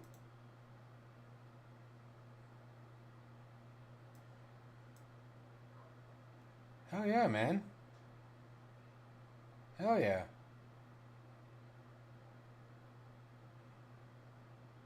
Damn.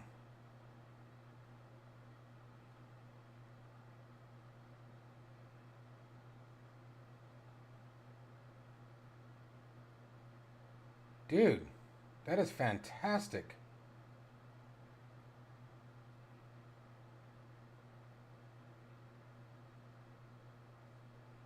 Well done. Well done. That is epic.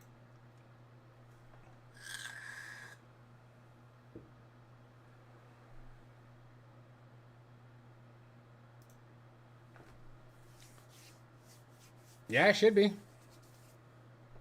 That's fine, dude. Girls come way before my ugly ass does. They're far cooler than I am. And even tonight, I'll probably be on late tonight driving, so let me know. Let me know, my brother. Let me know. We'll have to go through that whole mod bullshit again. They'll be ready for that. Although I don't have many mods on anymore. Like, I don't have many at all. I got tired of screwing with them. I've been driving pretty vanilla. Alright, I need an ADI, guys. And yes, I know there's that one, but I don't like the bezels.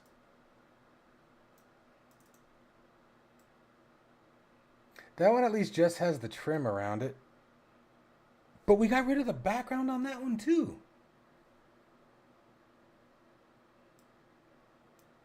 That is so weird. So the white lines that are going around this gauge here, the white lines going around this gauge are supposed to be a part of the same code, so they're supposed to be here on this one too. They're gone from this one, as is the background, like the bolts and everything, which is great, but they're here on this one still.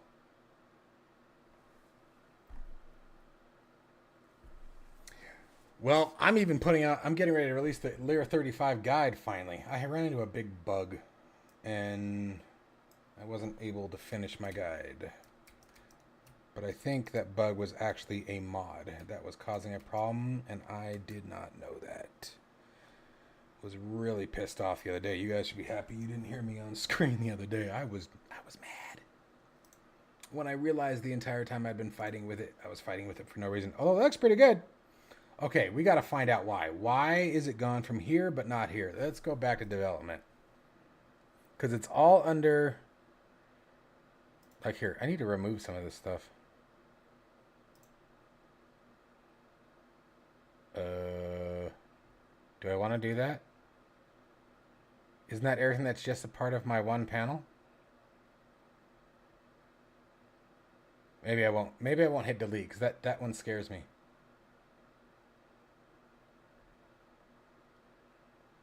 Really? Let's go look.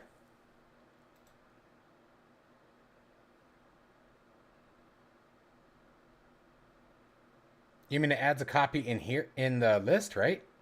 So in theory,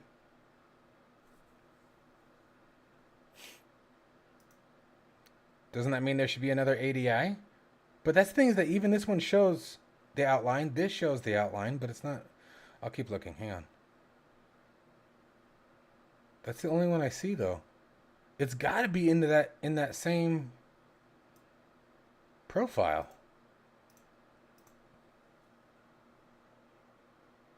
Because the HSI, yeah, there it is where we removed it. And there's where we removed that. Oh, shit. I'm a dumbass. Sorry. There you go.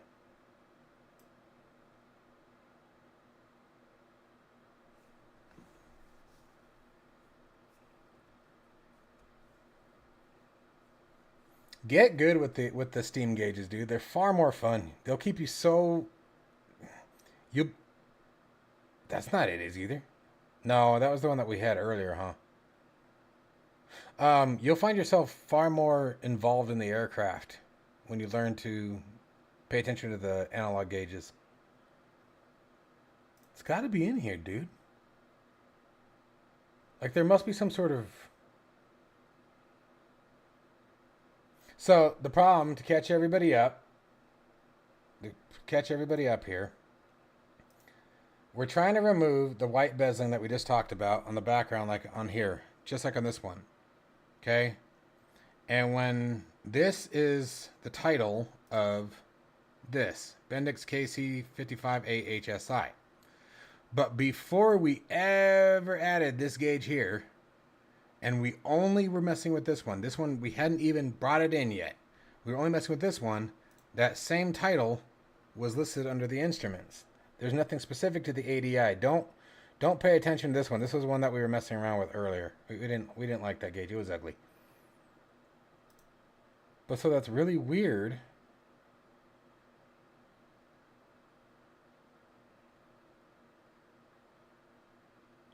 Heading bug, everything about this is referencing the HSI. I'm paying attention to its function lines.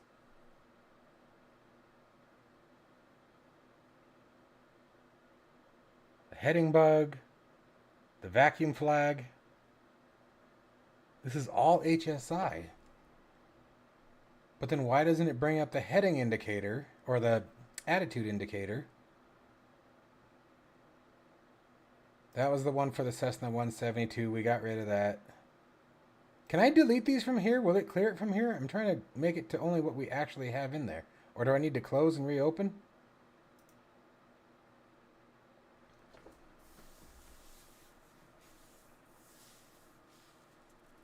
I am so sorry that you weren't able to go and fly today. Must be really awful. I'm just kidding. I really am. I'd love to go flying, dude. Gosh, that'd be fun. I'm hoping this year will bring better things and I'll be able to finally get airborne and start my path. The money is finally starting to come back around from the debt I was left with, but now it's a matter of time. More so a babysitter.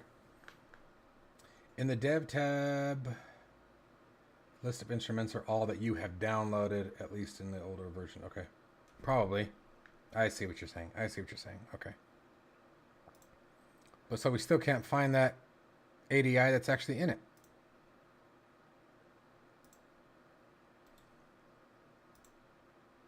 Attitude indicator. Says it right there. Beechcraft attitude indicator. So then why can't we go to development and find that?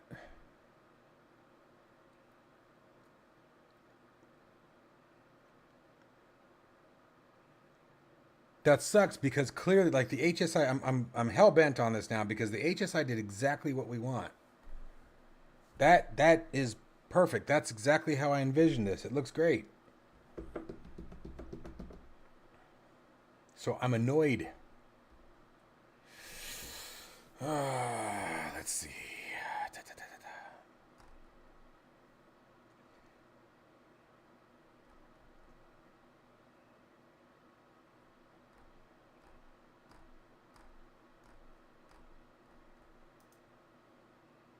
Yeah, even and when I hit run, it brings up the HSI.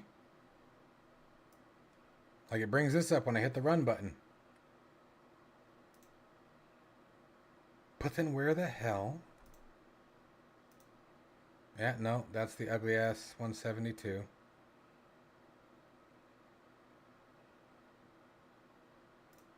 Aspen, that's going to be that big one. Yeah, no, we don't want that one.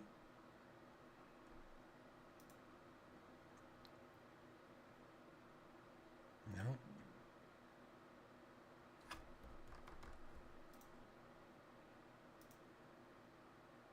I mean, that one might work, but that's not the one we were looking for. That's this one.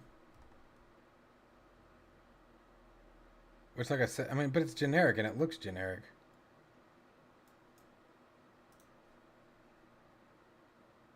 And these are all going to be the various autopilot systems that I don't know how these got ran.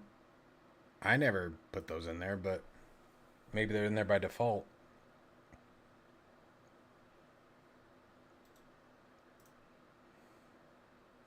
That really sucks, broski.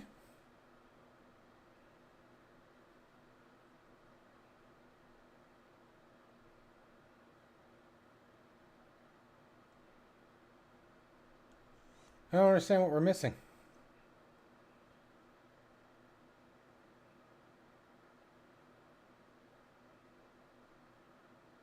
Well, how do you locate it? Tell me how to find it.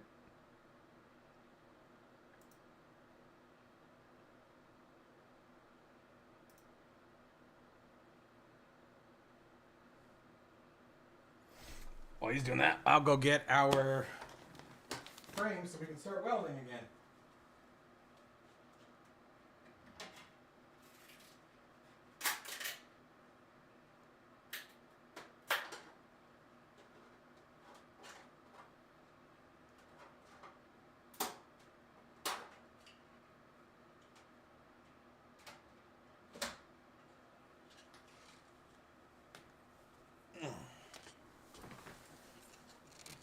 Ta-da!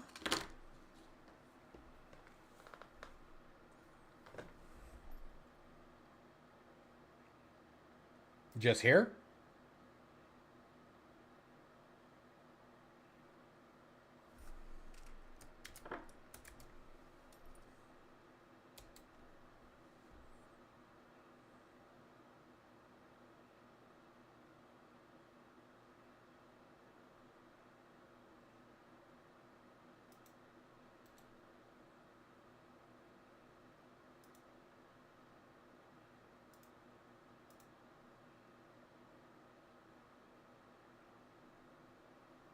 Actually, I don't have a problem restarting Air Manager too, since we're here.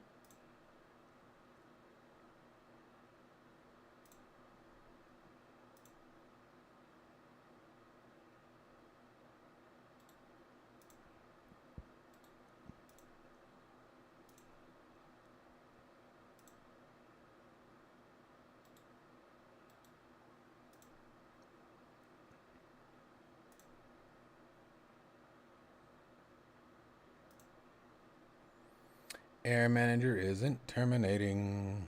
Doo-da, doo-da.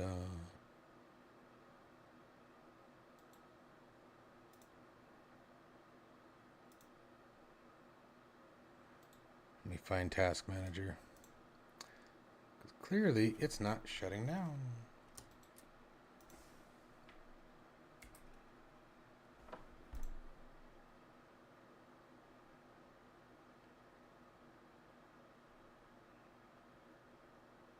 Did it finally stop? Nope.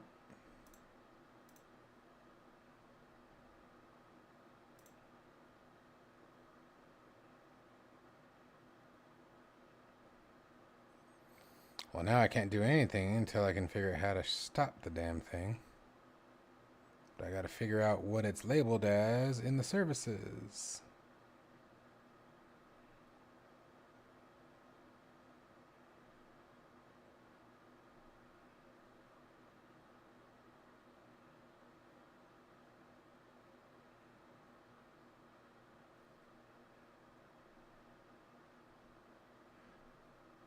All right, hang on. I'm still trying to find Air Manager in my... Let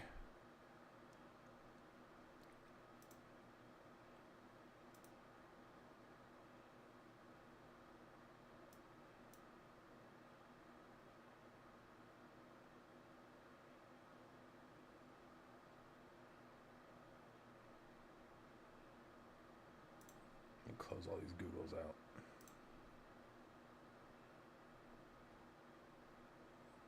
Oh, look, 219 Microsoft Edges are running, and I don't use Microsoft Edge. Go figure.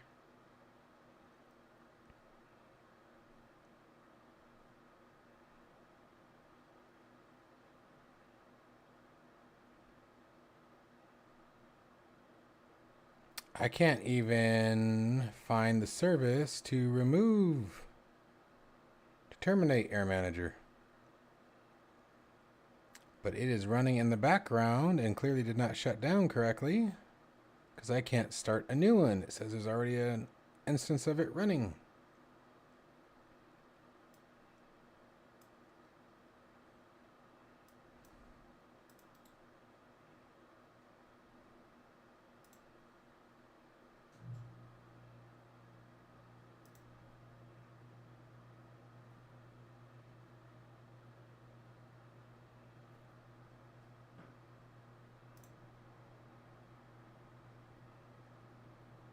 Dude, no, it's not.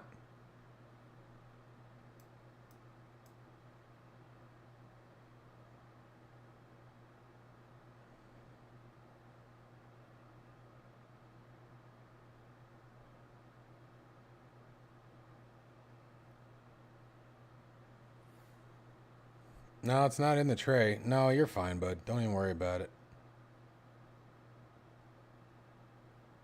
It just means it didn't shut down properly. Worst case scenario, I'll move on to something else because gotta weld these frames on, so it's not the end of the world. I'm just looking through Task Manager real quick to see if I can find it. That just means it's named something stupid, whatever service it's using.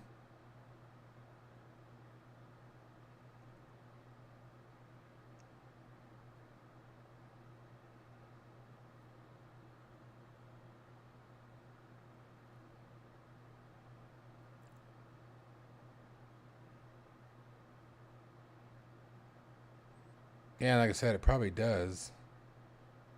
Just trying to figure out what the name of it is so I can kill it so we can relaunch it.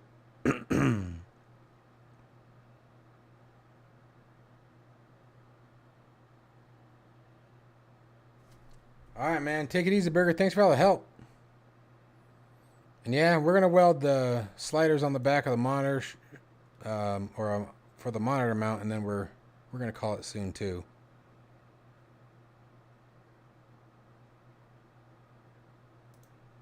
Search by username.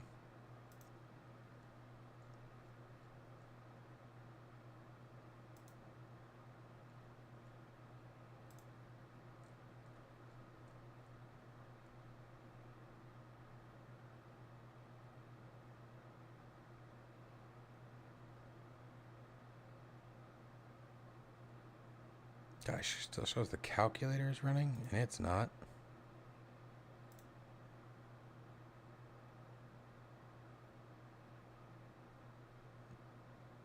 Not a big deal, like I said. I'll give this one quick peruse through. If I don't find it, we're going to move on to something else. Not a big deal.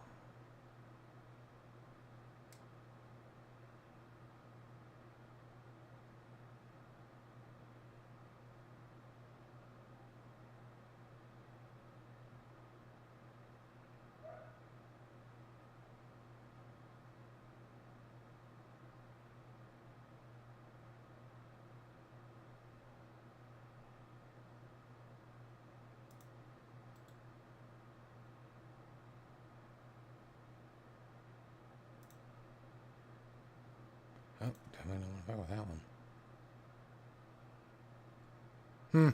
Alright, well, not the end of the world. Dude, do not feel bad. We have more to do.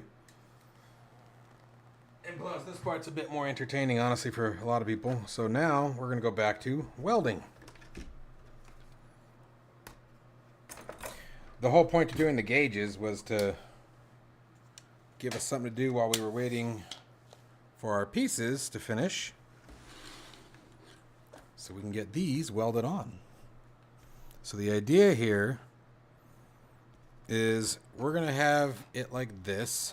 So the monitor is going to slide into the back. Let me expand that. Oh, you know what? I know what happened. Hang on. Filters.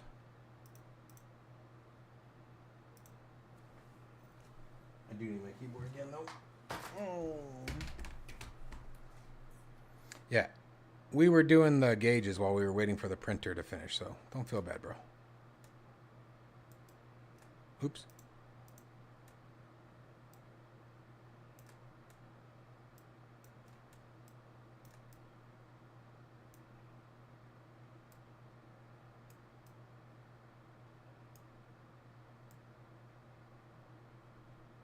Okay. There we go.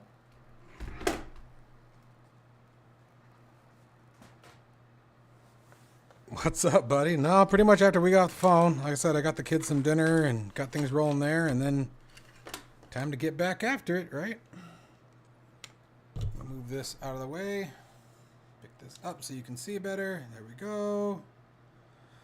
So now the idea is that the monitor is going to slide in from the back, right? So I'm going to have it come from this side. So we're going to have a stop here, a stop here, a stop down here. And then we'll lay felt down here and here and here. That one's going to be tough, but that way it doesn't scratch the monitor. Now, as we discovered, I should have made these a little wider and this a little further down. We sort of stretched the edge of the screen position, so it may be possible that I may be redesigning this whole thing at some point, and if I do, I'll let you guys know. But right now we're just waiting for our heater to heat up. And these go on like this. It should be good.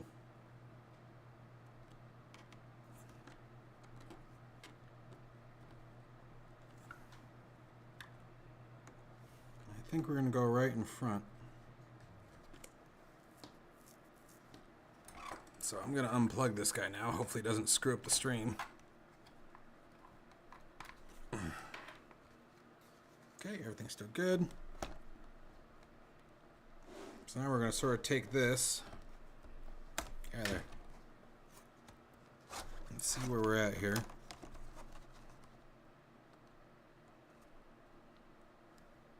Yeah, it's right on the edge. You can definitely see a little bit of the bezel down there. But I don't know if that's going to bother me too much. I think it's still worth it to keep it as is. But I want to get an idea.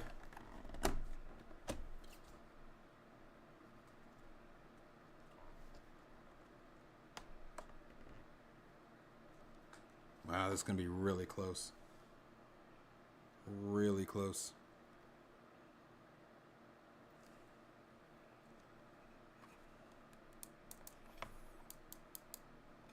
Oh, I'm not going to restart the PC yet. That's not a big deal.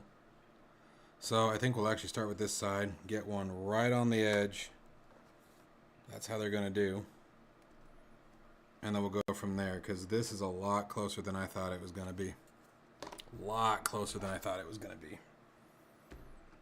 So, I guess we'll find out. And if it doesn't work, like I said, we print a new one.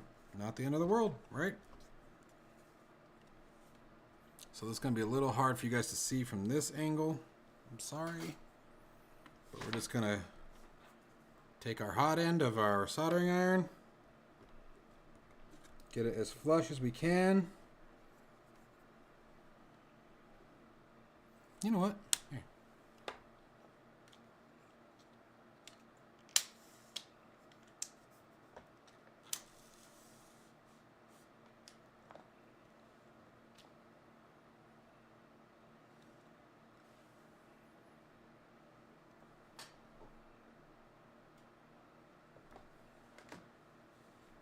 Should help a little bit.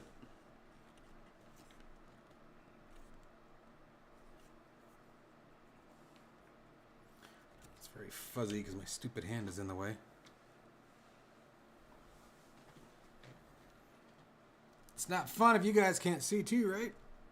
There we go. That's better. You guys at least get the gist like this, right? Keep them as flush as you can.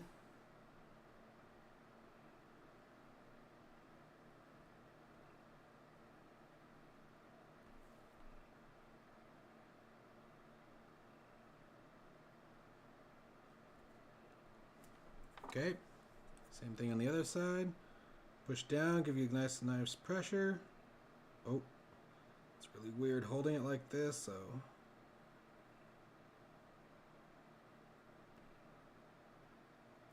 There we go.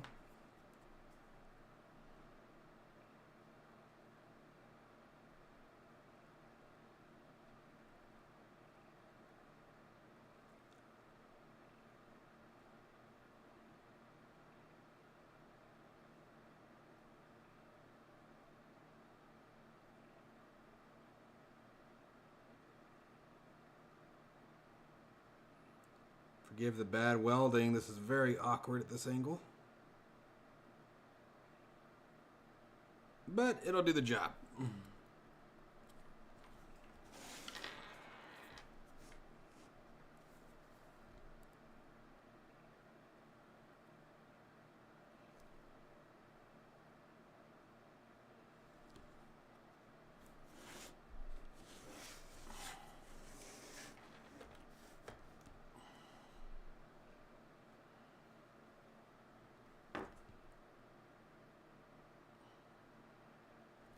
Oh no! Why didn't you guys tell me? I totally just did this backwards. Can we do it before it dries too much? Come on. Alright, I can fix that. It's upside down. This side's supposed to be down. I'll be right back.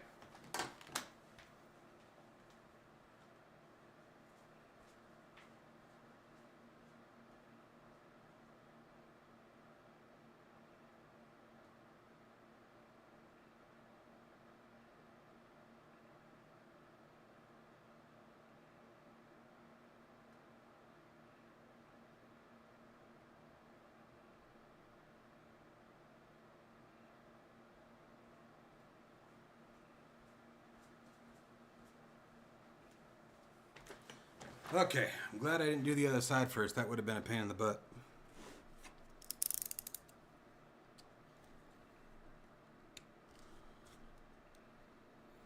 Might still be a pain in the butt.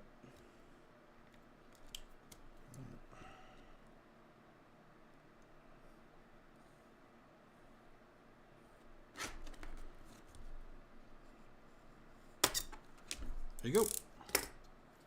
Yay! Not too bad. That's why I do a light pass in the first run. Light pass on the first run, guys. I looked at that, I was like, damn, that's sitting awfully high.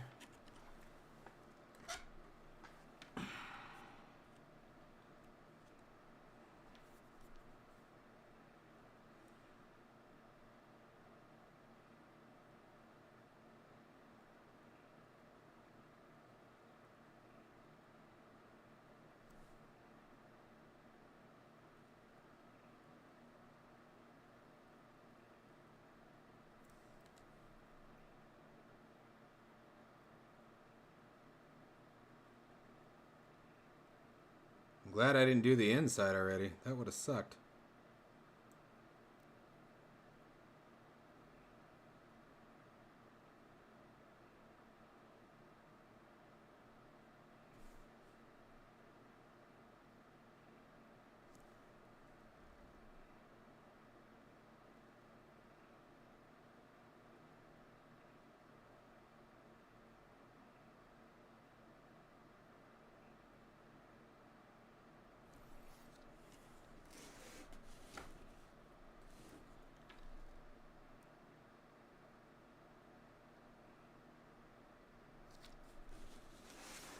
Now, if you wanted for extra strength, you could do a crosshatch. But I'm not going to worry about that in this one. The other thing I like to do is take some PLA or some filament and then fill in the gaps with it, just like you would if you were TIG welding or using a MIG welder. Same principle. But there. And then now is where this gets a little bit more tricky. But you have the monitor here.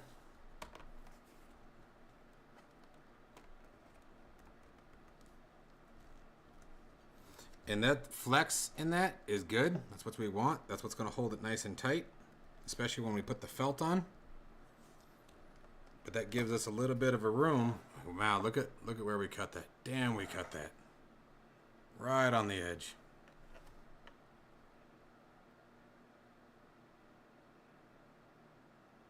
Yeah, I haven't found a need to use anything else. It works perfect. Alright, and actually, right there.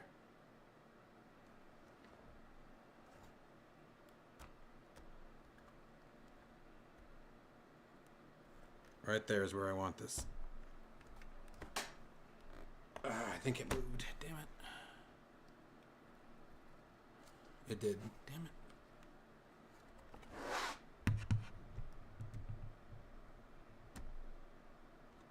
Okay. So, of course, right on the score line.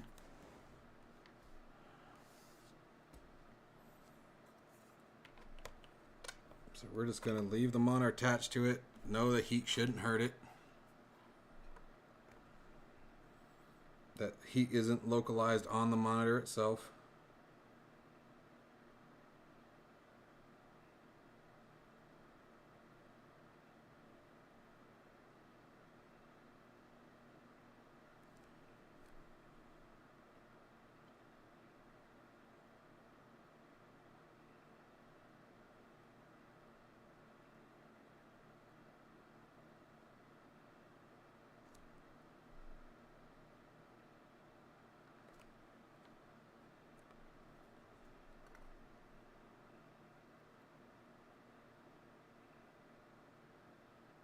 So like this side, because it's where it's holding the weight of the monitor, we will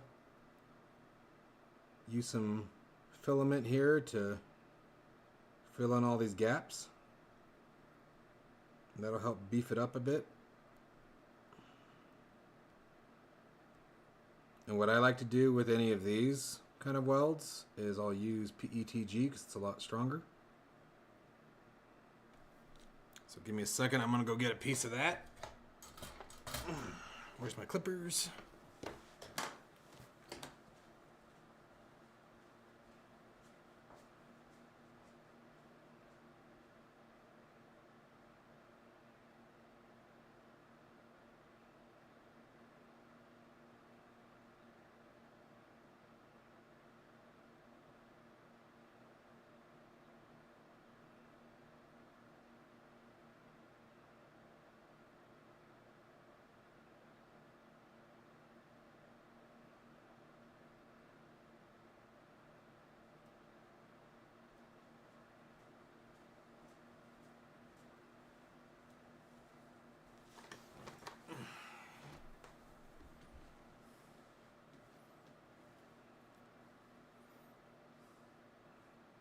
Yeah, it is a good soldering iron. Yeah, I've had it for a long time.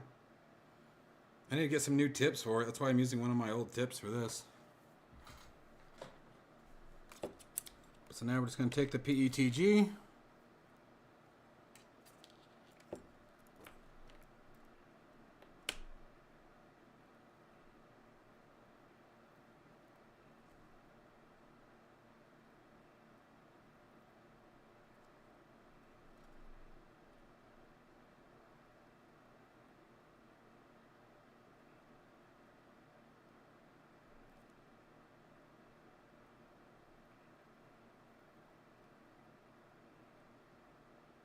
Fill all that in.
This is like my 5th or 6th time plastic welding, but welding, yes, I have. I actually just bought a new welder that I'm going to test out later this evening. But yeah, my dad used to own a metal fab shop, and before the economy really got bad, and I'm not talking about recent, like he closed the doors in 2015. But I want to say when I was like 15 or 16, it's been 20, 24 years since I worked with my dad. But yeah, he had his own metal fab shop. Did a lot of custom jobs and very artistic stuff too. And yeah, he taught me how to weld. So yeah. Funny enough, the one that I struggled with the most was TIG welding. I think now that I'm older and have a bit more understanding of how it works, I think I'd be able to do it, which is cool because the welder I got has the ability to TIG weld. Why did I say it like that? Weld? TIG weld? It's probably from talking to Bill earlier. Gave me that damn accent. Kidding, buddy.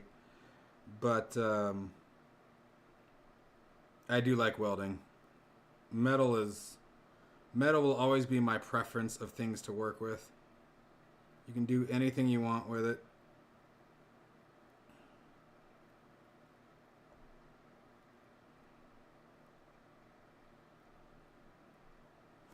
I'm not going to worry too much about the back of this. It's more or less just in case I slam the monitor into it. Hey, thanks, Beard. I appreciate it, man. Thank you. Yeah. You damn Texans. It's funny though with the technique though, because like I said, I was never very good with TIG welding. I tried it a bunch of times. Like anytime we were slow at the shop, my dad would let me, try it out. And oh, oops, I missed a text message. My bad. And I would try. It just, man, I could never get it. But MIG welding, I do obviously easy. I mean, I'm one of those guys who gets mad at that show Forged in Fire because when you watch them MIG weld, it's like, it's just not that hard. But I mean, I guess to everybody, that's an unfair statement. But MIG welding, I mean, you just pull the trigger, as long as you're at the right distance and your metal's clean and whatnot. But it is the same principle in the aspect of, I mean, you watch for the bead, just like with this, you're watching for your puddle. And move it along. But thank you. I feel like I still need to get a lot better at this. I think these are they're ugly. But we're getting there. I'm learning.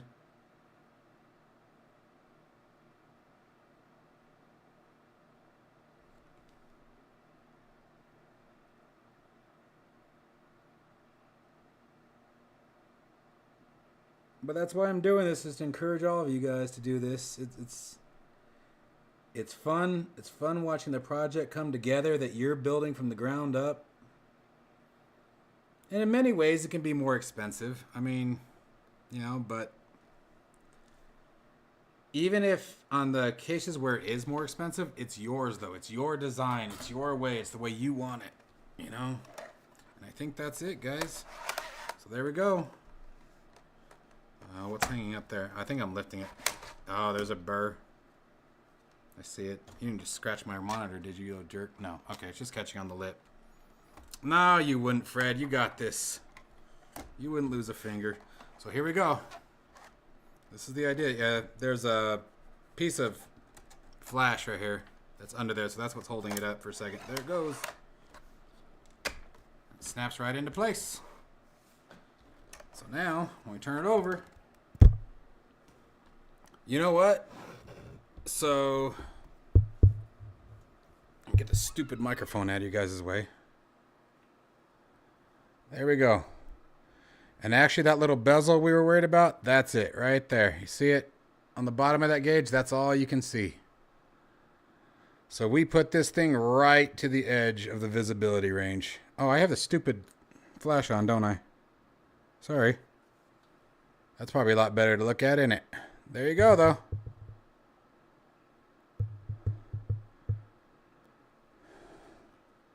So then the next step for the construction portion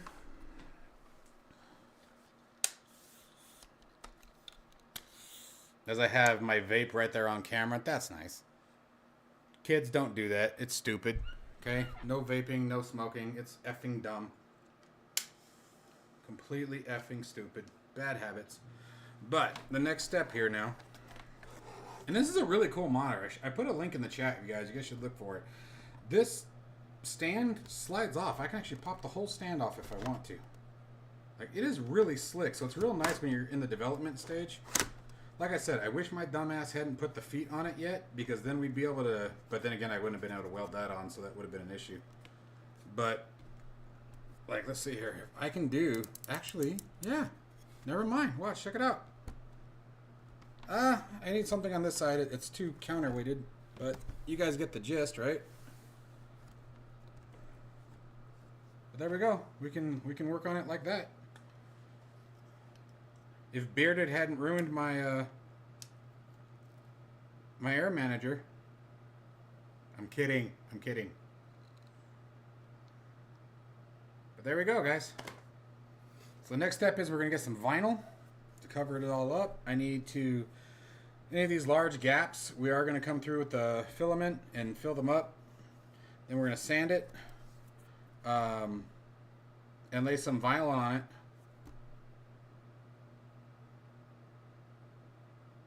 It would work the same, bro. It would do the exact same. The only reason why I like doing it like this is because you get full seam penetration. But that's why I come back with the filament, you know. So like these, I'm definitely going to have to fill, because even when I put the vinyl on, that's going to be a problem. You're going to be able to see those seams. So the reason why I like doing it like this is because it completely penetrates, right?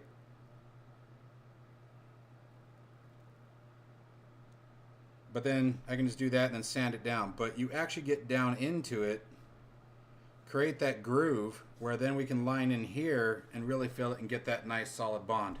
You know, everything they don't do on that show, Forged in Fire, every time they break a knife on Forged in Fire, what do you see them do? They piece it together, right? And then they just weld down the line. You're getting no penetration, so that's why their knives are the ones that always break, and it drives me nuts. You have to cut it at a groove, so that way you have a void, and then you fill that void with your wire feed, and then you get an actual homogeneous piece of steel. Not that I'm upset about it or anything, because I'm not. Drives me crazy, dude. Thank you, Bearded. He says, there it goes.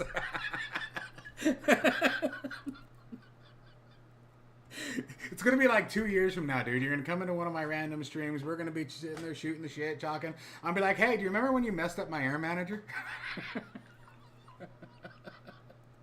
I didn't know if you forgot about that or not, but I didn't.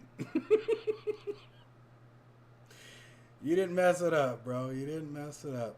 Like I said, we still had work to do, so. That was just temporary. So yeah, I'll get all these grooves filled in like I'm doing here, and if I can stop creating more like I just did. And then we'll sand it, and we'll get some vinyl for it, and that's what how we're gonna end the stream tonight here in a little bit. Is we're gonna go shopping for some vinyl. So be thinking about what colors you guys think would go. We can either do, I want to do like a wood grain panel. And we can either do the same color that I did on the truck, because I still have some of that, although I've got more work for that to do too. Or we can do like a dark grain. I was thinking something dark.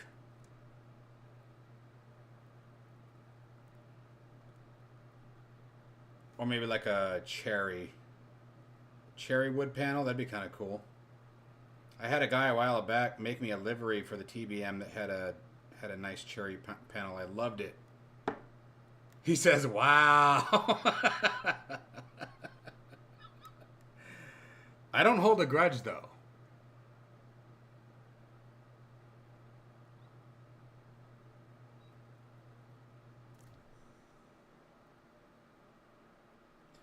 If there was ever a time to invest in 3D printing, guys, it's now. As expensive as everything is going to become, you know, and again, we're not bringing politics into the channel. I don't care who voted for who. I love everybody. Everyone's welcome to have their beliefs, and I love and respect everyone for them. All of our beliefs come from a different place, so I don't want to bring politics in, but I'm just speaking to the facts. Things could get pretty expensive coming up here. So get into the DIY, man. Do it yourself.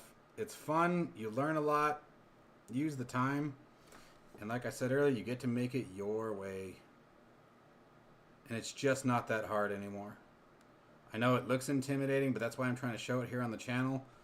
I mean, like I said, I think this is the 6th time I've ever done this on plastic. I mean, you guys can see I'm still very much so learning, you know. Even with the welder, I just bought a $120 welder. It was a whopping 120 bucks. Now, you're not going to weld 1/2 inch with it, but it should be able, I think it's going to be okay on the rare occasions that I go to 3/16. But for what we do in flight simulation, 16 gauge 3/4 inch tubing will hold up anything you want, and then use the 3D print to make your plastic frames. You don't need 3/16. You don't need anything heavy like that. You're not putting it under pressure. It's not moving around or going under weight or stress.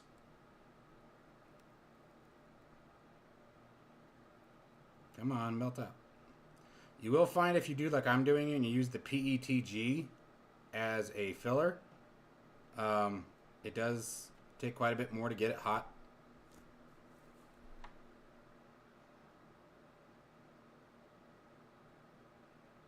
Oh, we'll see. We'll see. I'm still not convinced it didn't stop. We'll see. It may have just taken longer than I was giving it. I'm also an impatient son of a you-know-what. No, it is definitely running. It's just weird that I can't find it. Like, it's baffling to me.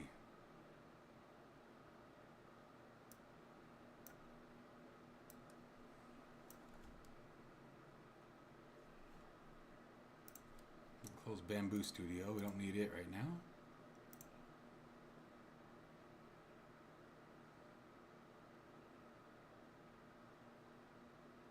Make sure I didn't miss it. It's just really weird.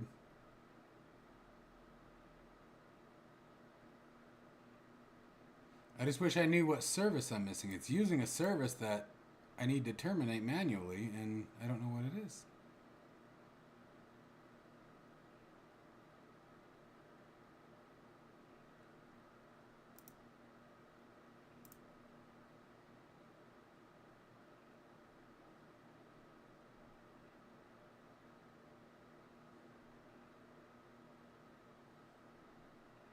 Plus, I gotta call it soon anyway.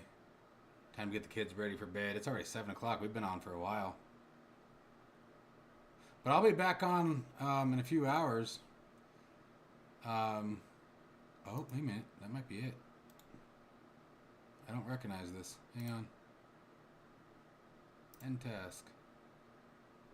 That might have been it. Nope, it wasn't. Although it did start that process again.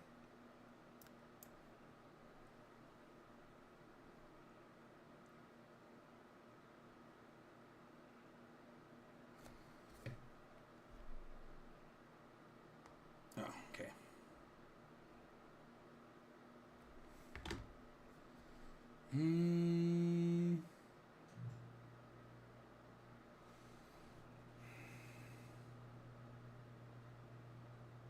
Oh, nice, dude. Very nice. You have to let me know what you think of it. I think you'll love it. It's great. I need to get a hold of their Boeing equipment. I've been pestering my contact, but I guess they're having a hard time with all the chaos, which I get. Kind of figured that was coming too, you know. And it sucks.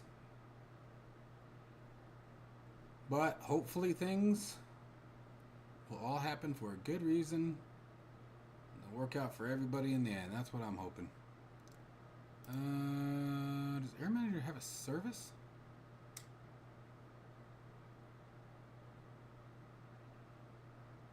See, this is the problem with me. Once I get hooked into something like this, I just start going.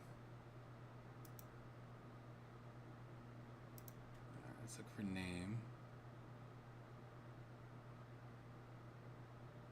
I don't know what that is.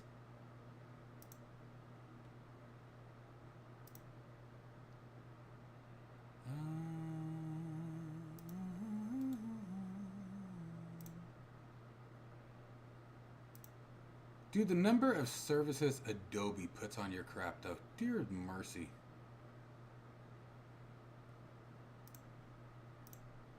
That's another one that I've told to end like 12 times. No, you can't beat it. That is a fact, dude. That is a fact. They have definitely they've stirred up some messes with other companies. I'll tell you what. Not going to mention any names or anything like that. But there are some companies that I'm very aware are like legitimately pissed off at WinWing.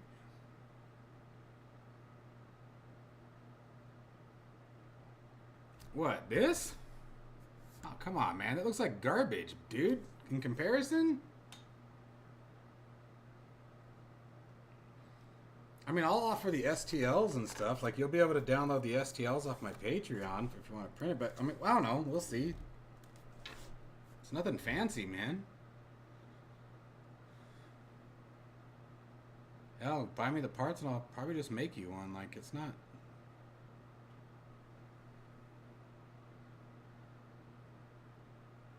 I mean, you should be paying me for breaking my Air Manager. I'm sorry. I couldn't even finish that one.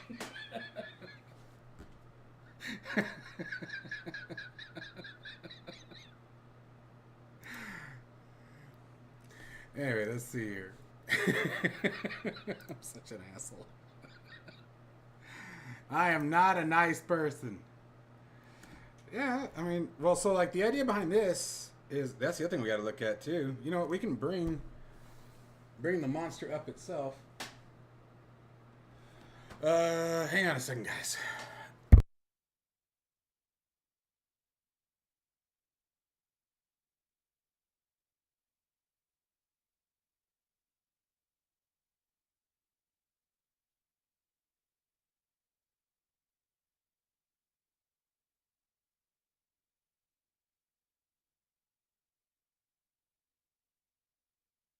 That'll work. They'll eat anything. Alright, so here we go. Now remember, we already discovered earlier that this is a very tight fit. You know what I just realized, though? That stand, oh, it almost reaches. But here, hang on. Let me finish doing this.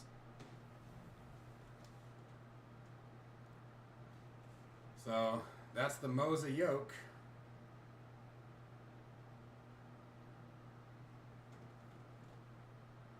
Anybody tell me what I did wrong? Because I did something wrong. Anybody know? According to our plans from last time. I mean, it's not the end of the world. It's not going to ruin anything, but I did something wrong. These supposed to be over there. So, I mean, shit. Damn it. That sucks. Yeah. Yep. It was upside down when I welded it on.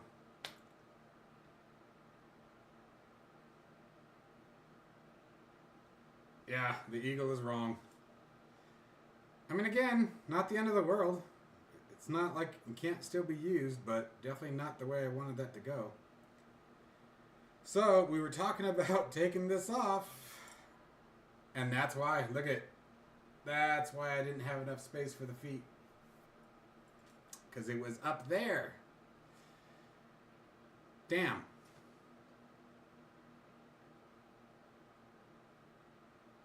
I'm not going to be happy with that.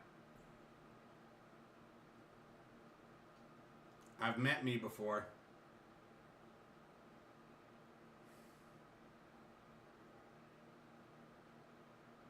Actually, flying from the right seat isn't...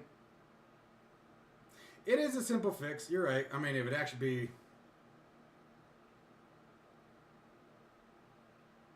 So yeah, we would take this off, flip it up top. But... let's see.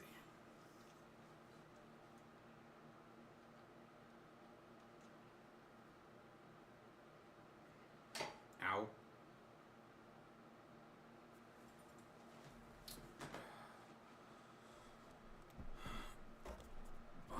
Man, that really cleaned up that fit, though, by doing that, interestingly enough.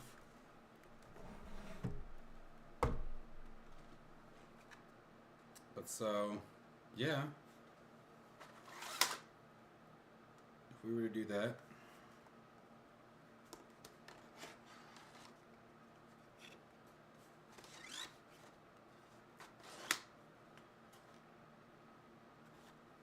because that was the idea. That was how it was supposed to be.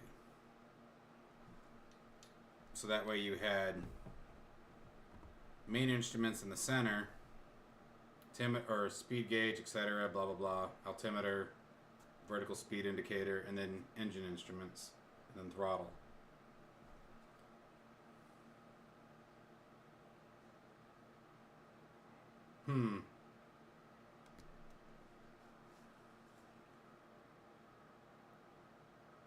Don't act like you guys know me.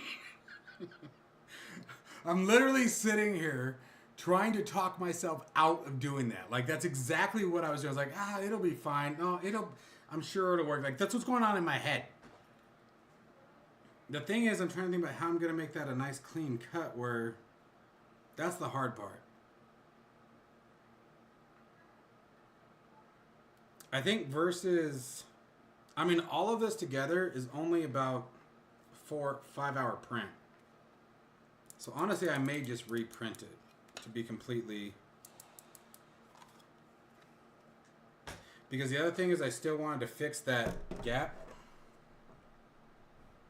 And that is really tight still. But there's still that.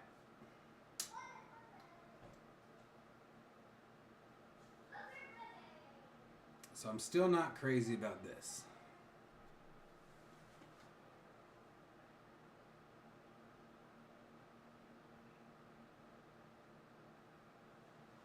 I need an alpha to use as a reference though. I need the measurements. That's the only thing, is that with an alpha I wouldn't be able to test it. I've got the Bravo next to me. And that was the initial plan, so the Bravo's right there.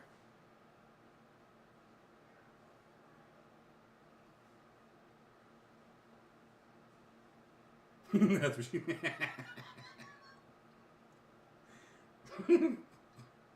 Glad I'm not the only one who goes there. I'm glad I'm not the only one here who's still a child.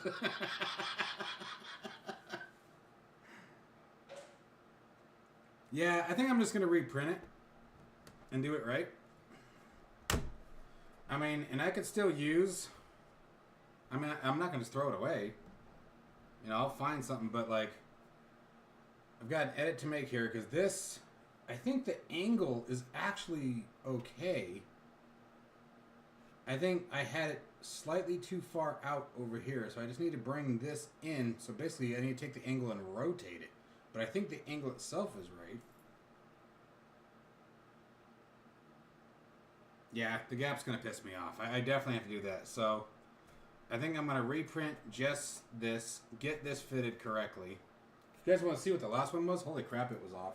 The first one we made on that first night of stream, hang on. Let me see if I still have it.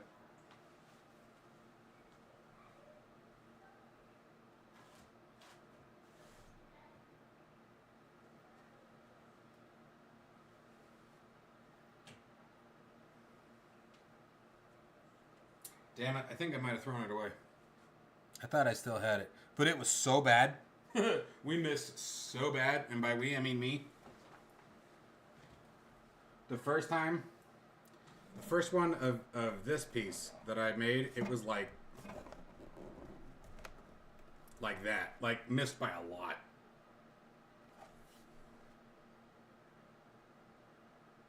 Yeah, and it would. And that's exactly what I was initially thinking, because I am going to felt the edges too. Because I don't want it, you know, the repeated rubbing on the sides will eventually wear it out and make it look like crap. But, yeah, I think I'm going to reprint it. I'll reprint it, re-weld it,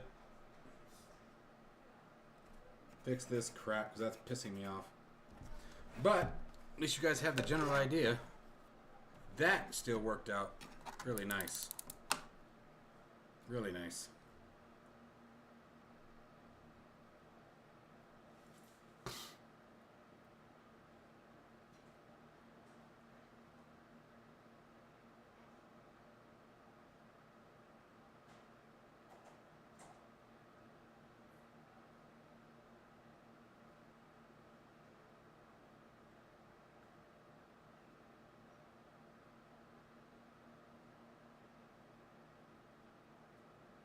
What do you mean by the threaded press and screw it all together?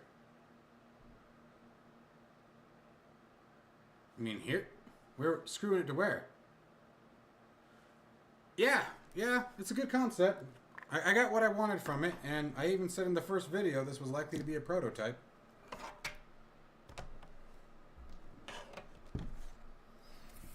Yo, shit. Damn, that thing's heavy.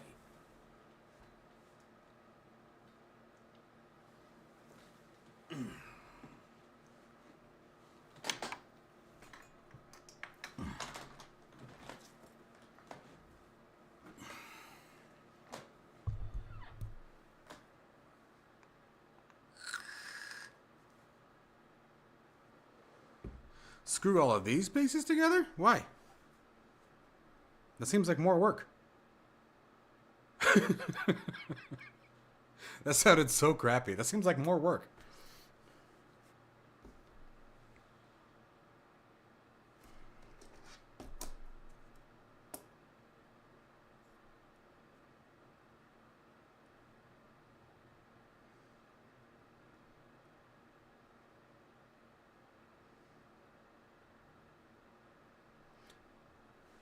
If you have a link to like a YouTube video or something about it, show me. I'd be interested in it. I don't know that I've seen what you're talking about. Especially that it goes on the end of the hot end. But I'd like to see. Definitely. Let's shop for some vinyl.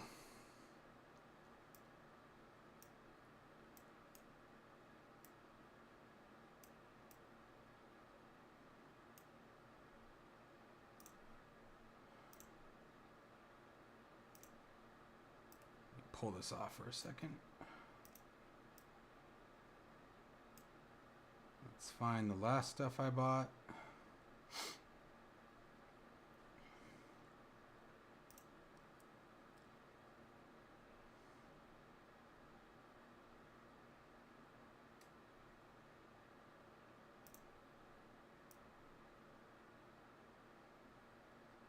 Okay, so here's the stuff that I used previously.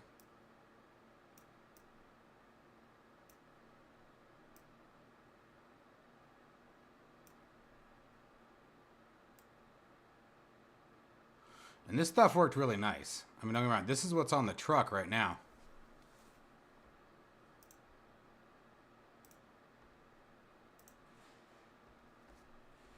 Oh, brass screw inserts? But what would I screw it to? That's what I'm saying, though. You talking about screwing the panels together? I feel like this way would be stronger.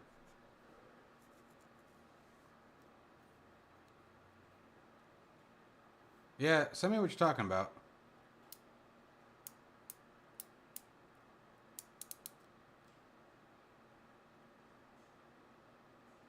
The truck's getting there. Yeah. We still have more to do. So you guys want to see what's next on the truck before we get into vinyl shopping?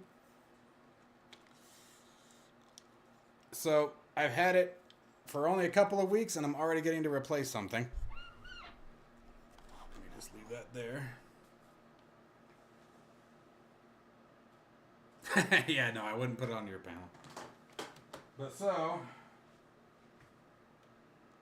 you guys like seeing my butt? If you guys see that switch panel just to the right of the steering wheel with the CB mic on it, we're going to be replacing that already. Got a new project.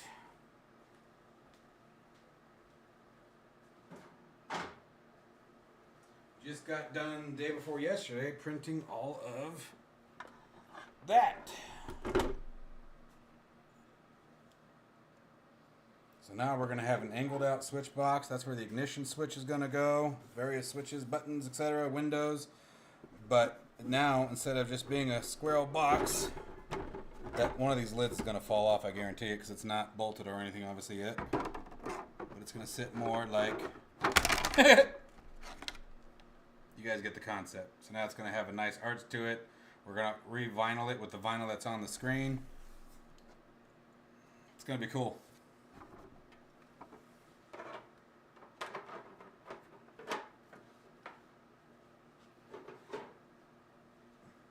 super excited for all these projects. They make it fun, man. Keeps me busy. Keeps me focused on all the nonsense, or off all the nonsense of life, right?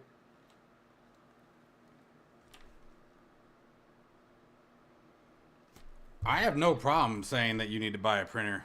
They're absolutely worth it.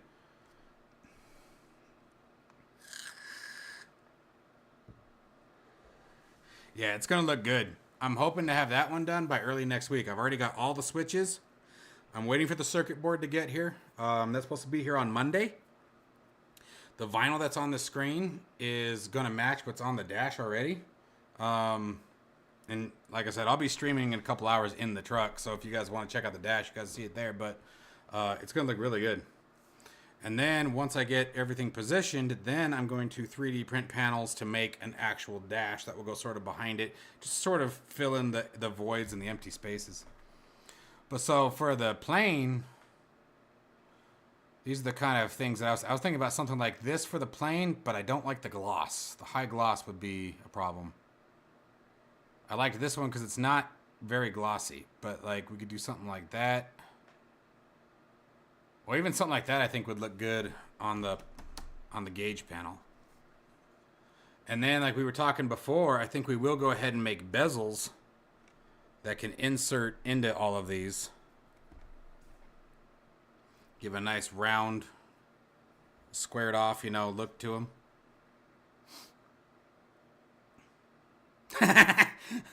I have the Bamboo Labs A1 printer. And you actually just missed a sale, but it's worth it. So I think I mentioned it before. I'm going to mention it again, though. Oh, shit. I left that welder on the whole time. I used to have the Ender 3 V2 Pro, and it required a lot of learning, a lot of maintenance, constantly bed leveling. You had to adjust it. You had to use the metal spacers. I can't think of what the word I'm looking for. They're not called spacers. A brushed aluminum. We can look. That's all wood grain, I think. Let me get the keyboard out. And the nice thing about the A1 is it took me about 15 minutes, literally, from the time I got the box to the time that I was turning it on.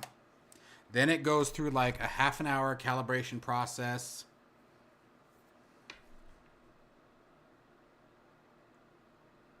Where'd you send it? Discord? And like I said, it went through about a 30-minute calibration. Where'd you put it? Sit.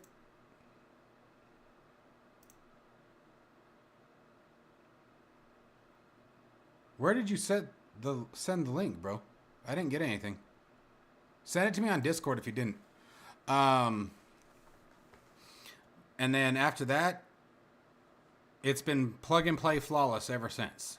I've had 3 prints ever fail on it, and that's because I put PETG in it, but told it was PLA, because my dumbass, when I bought it, didn't read and make sure it said PLA. Yeah, send it to me on Discord, because I think the live chat might be blocking it. At least on Restream. I can check the YouTube chat. But it works flawless. Like, it's one of those nice... About once a week, there's an option in the slicing software that asks you if you want to do a bed leveling and a flow calibration. So about once a week, because I'm printing almost every day, I tell it to bed level and all that. And that takes like 5 extra minutes. All right, let's see.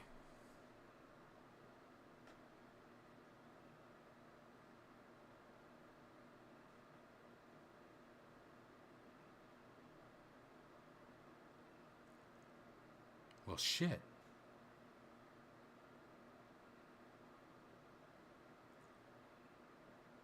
Huh. Well, I'll be damned.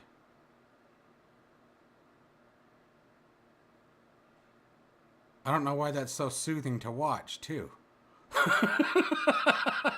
What that is.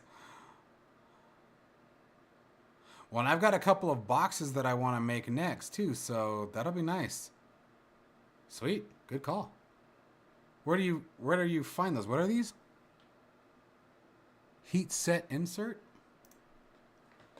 We'll come back to the vinyl.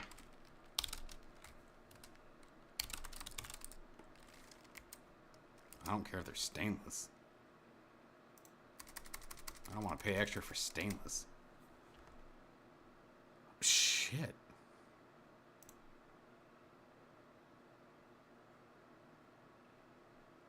And they're metric. Add to cart. Thanks. See, you're already making me spend money, so it's only fair. And then now let's go to the vinyl. What did we say? Brushed aluminum vinyl. If you ever wonder, people always talk about, oh, Alexa's listening to you. Oh, your phones aren't listening. If you ever wonder if your machine is listening to you, look at the freaking top line.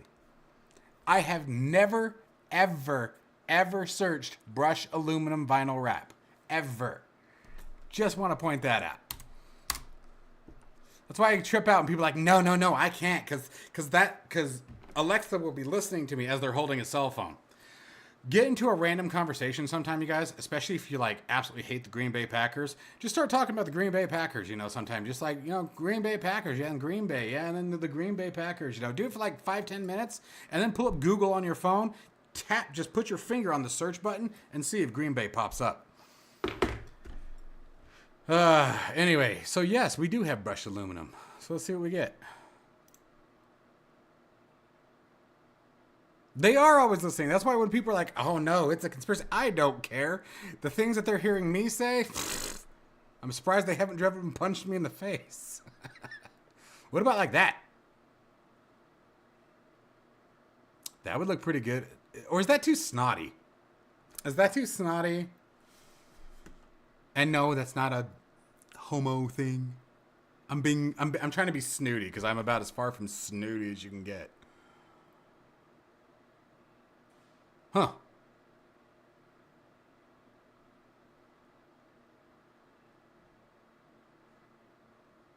That's not bad, actually.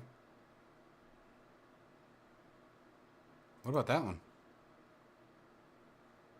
Oh, that's kind of cool. Like a dark, black brushed steel.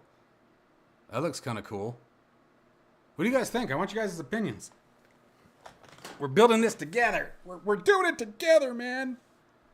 Go team. Hashtag Green Bay Packers. I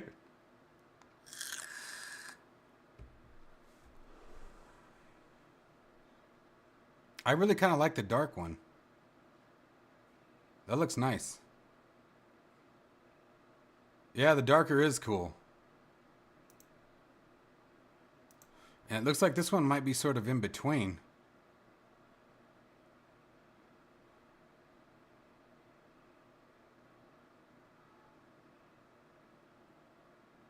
The first one, you think? This one? That would look pretty slick in plain, huh?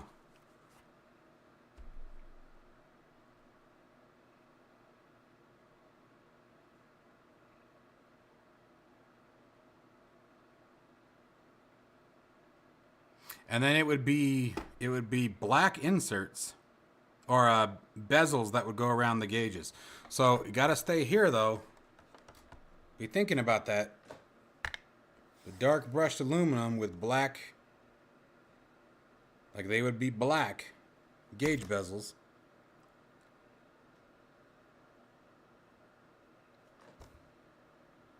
My hand has the shakes. I don't know why. Actually, I probably do know why. I don't think I've eaten anything today. Dude, we really pulled that right to the edge. That's crazy.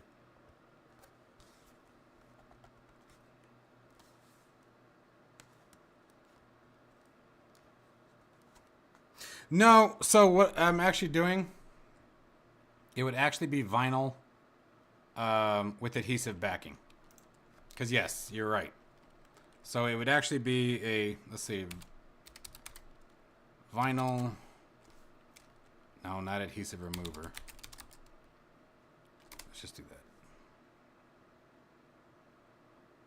So it'd be something like that. So let's see like what options we have here. Oh, that wouldn't look bad either.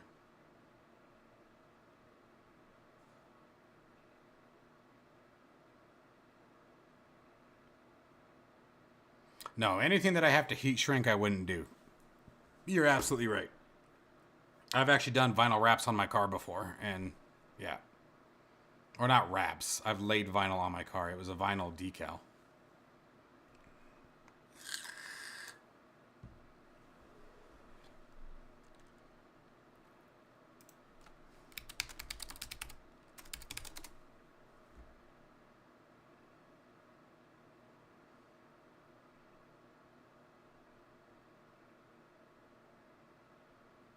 That's a vinyl wrap. Should be something like this. And what's the dimensions on that? 3 by 20? That'll work. I don't know if they're going to have red, though.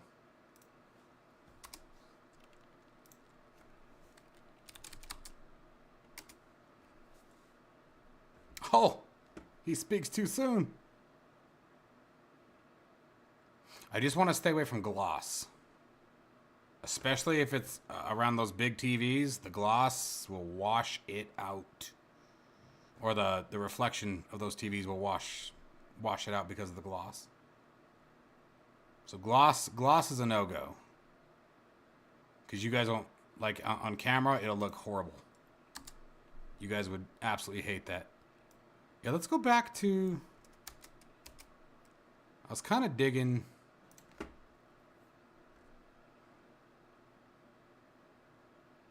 That gray leather would look nice too. Not quite the aluminum.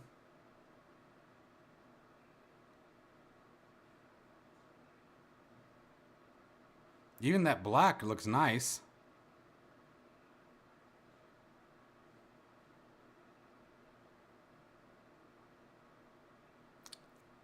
That looks like someone barfed on it.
So that's where it'd be just like I did on the truck. So hang on. Let's go for a trip. Let's go for a field trip. Yay. You guys aren't going to be able to hear me real well, so pay attention. Because the mic's obviously over here.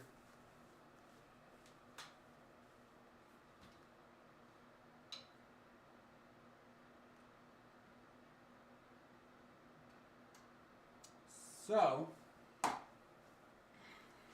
the point of the field trip was that I had to do the same thing with that one.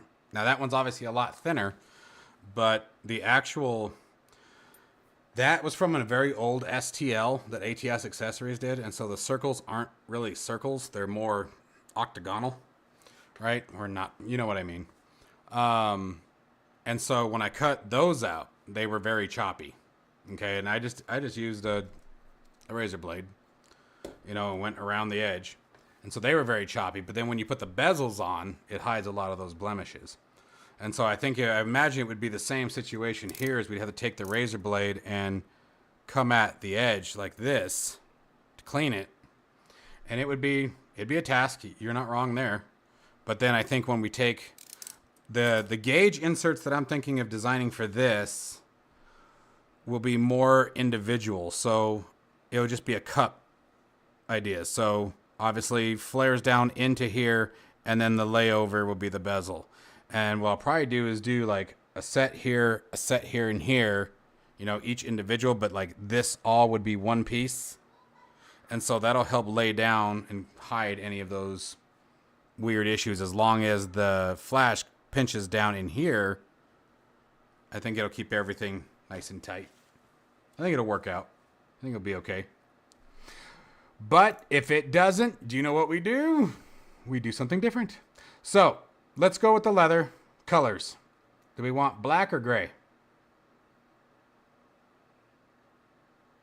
No way. And if it happens, it happens. I'll print another one. I don't want the plastic look. You know what? And I could tell right away why I did that. That's even the back. God, that should have been a dead giveaway. All the white burn spots on here, that's from the bed. I should have known right away that that thing was backwards.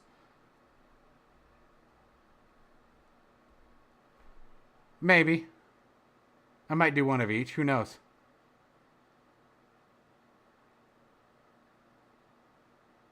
Maybe. All right, I could paint it too. But then paint it what color?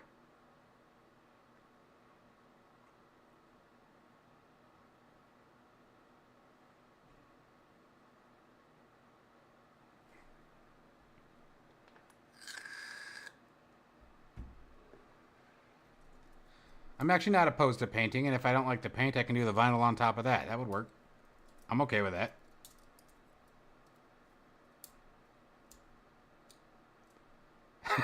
I'll see you back here when you reprint. Look at this guy being a smartass. I have to reprint anyway. You know what? That's a good point.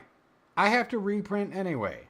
So I'll tell you what. We'll do one of each. I don't mind spending a few bucks on this stuff. So I'll grab one of these. So are we doing gray or black? That's the big kicker.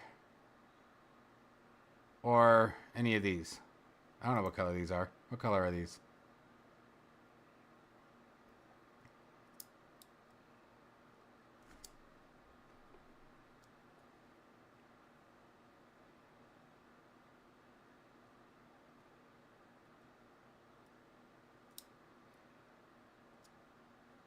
That's fine.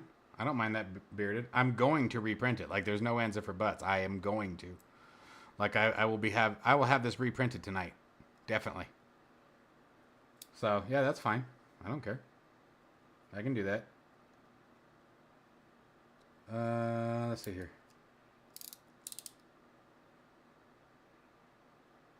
Cool. All right. Well, then I'm going to get...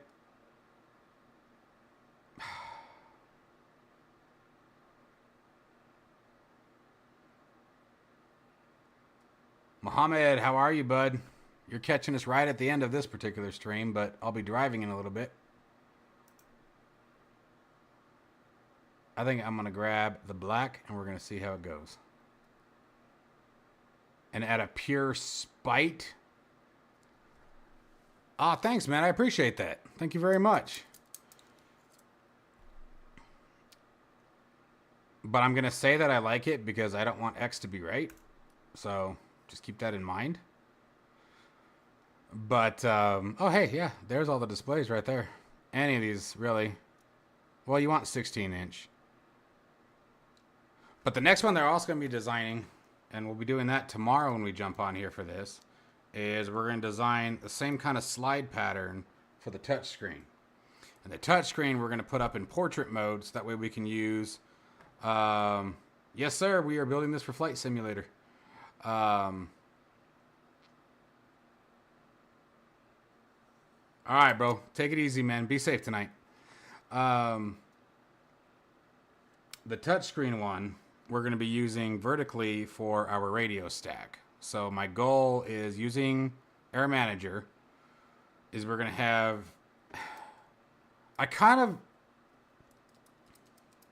The thing is, I also have a GTN... I mean, I have a G1000 sitting up there, but I don't ever use it. But the GNS 530 I like, and I use a lot. And it's like a legit 530.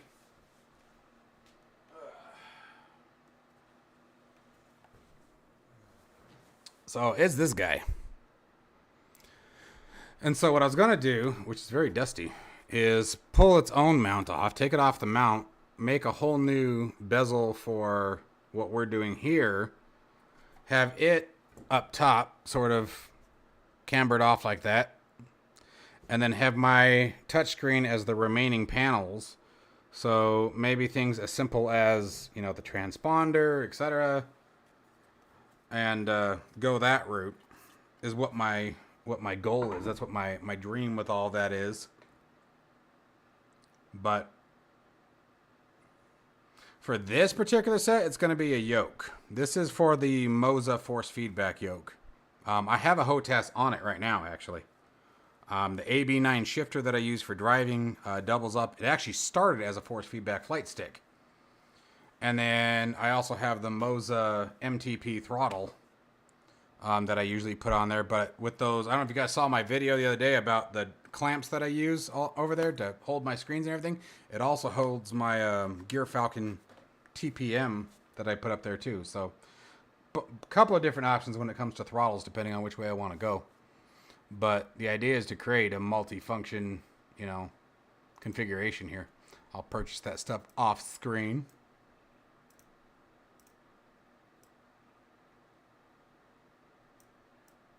But anyway, it's gonna be fun times. I can't wait to get it all done. I think it's gonna look really sharp.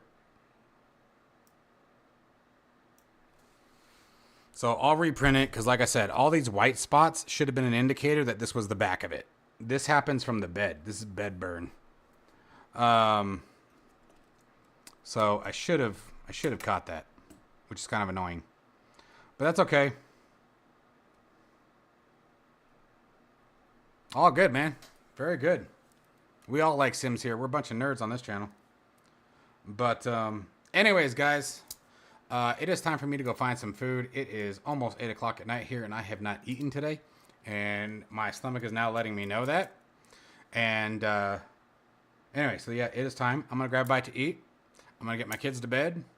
And then we're going to hop on the truck and do some driving tonight. Hey, Jay. Picked a hell of a time. Bearded, thank you very much, man. You are the man. And I'll go ahead and restart my computer to fix my Air Manager. But anyways, guys, seriously, thanks for joining me, guys. This is Jay. I'm going to be on here in a little bit. I'm going to be back in about an hour to drive. But anyways, I really appreciate you guys hanging out with me on these. It makes it a lot of fun. I'm glad you guys are enjoying this. I hope you guys are learning something too. I really like the feedback and the interaction. One more shot, you know, just to fire one out just because it's funny. I really like when you guys break my software and tell me to restart things when I shouldn't. I'm sorry. Seriously, it's fun. And it's an interaction I definitely need in my life. So as always, guys, you know the drill. Stay safe and healthy. And I will see you guys in the next one. And that'll be in just an hour or so. All right, brother. You too, Bearded. Take care, man.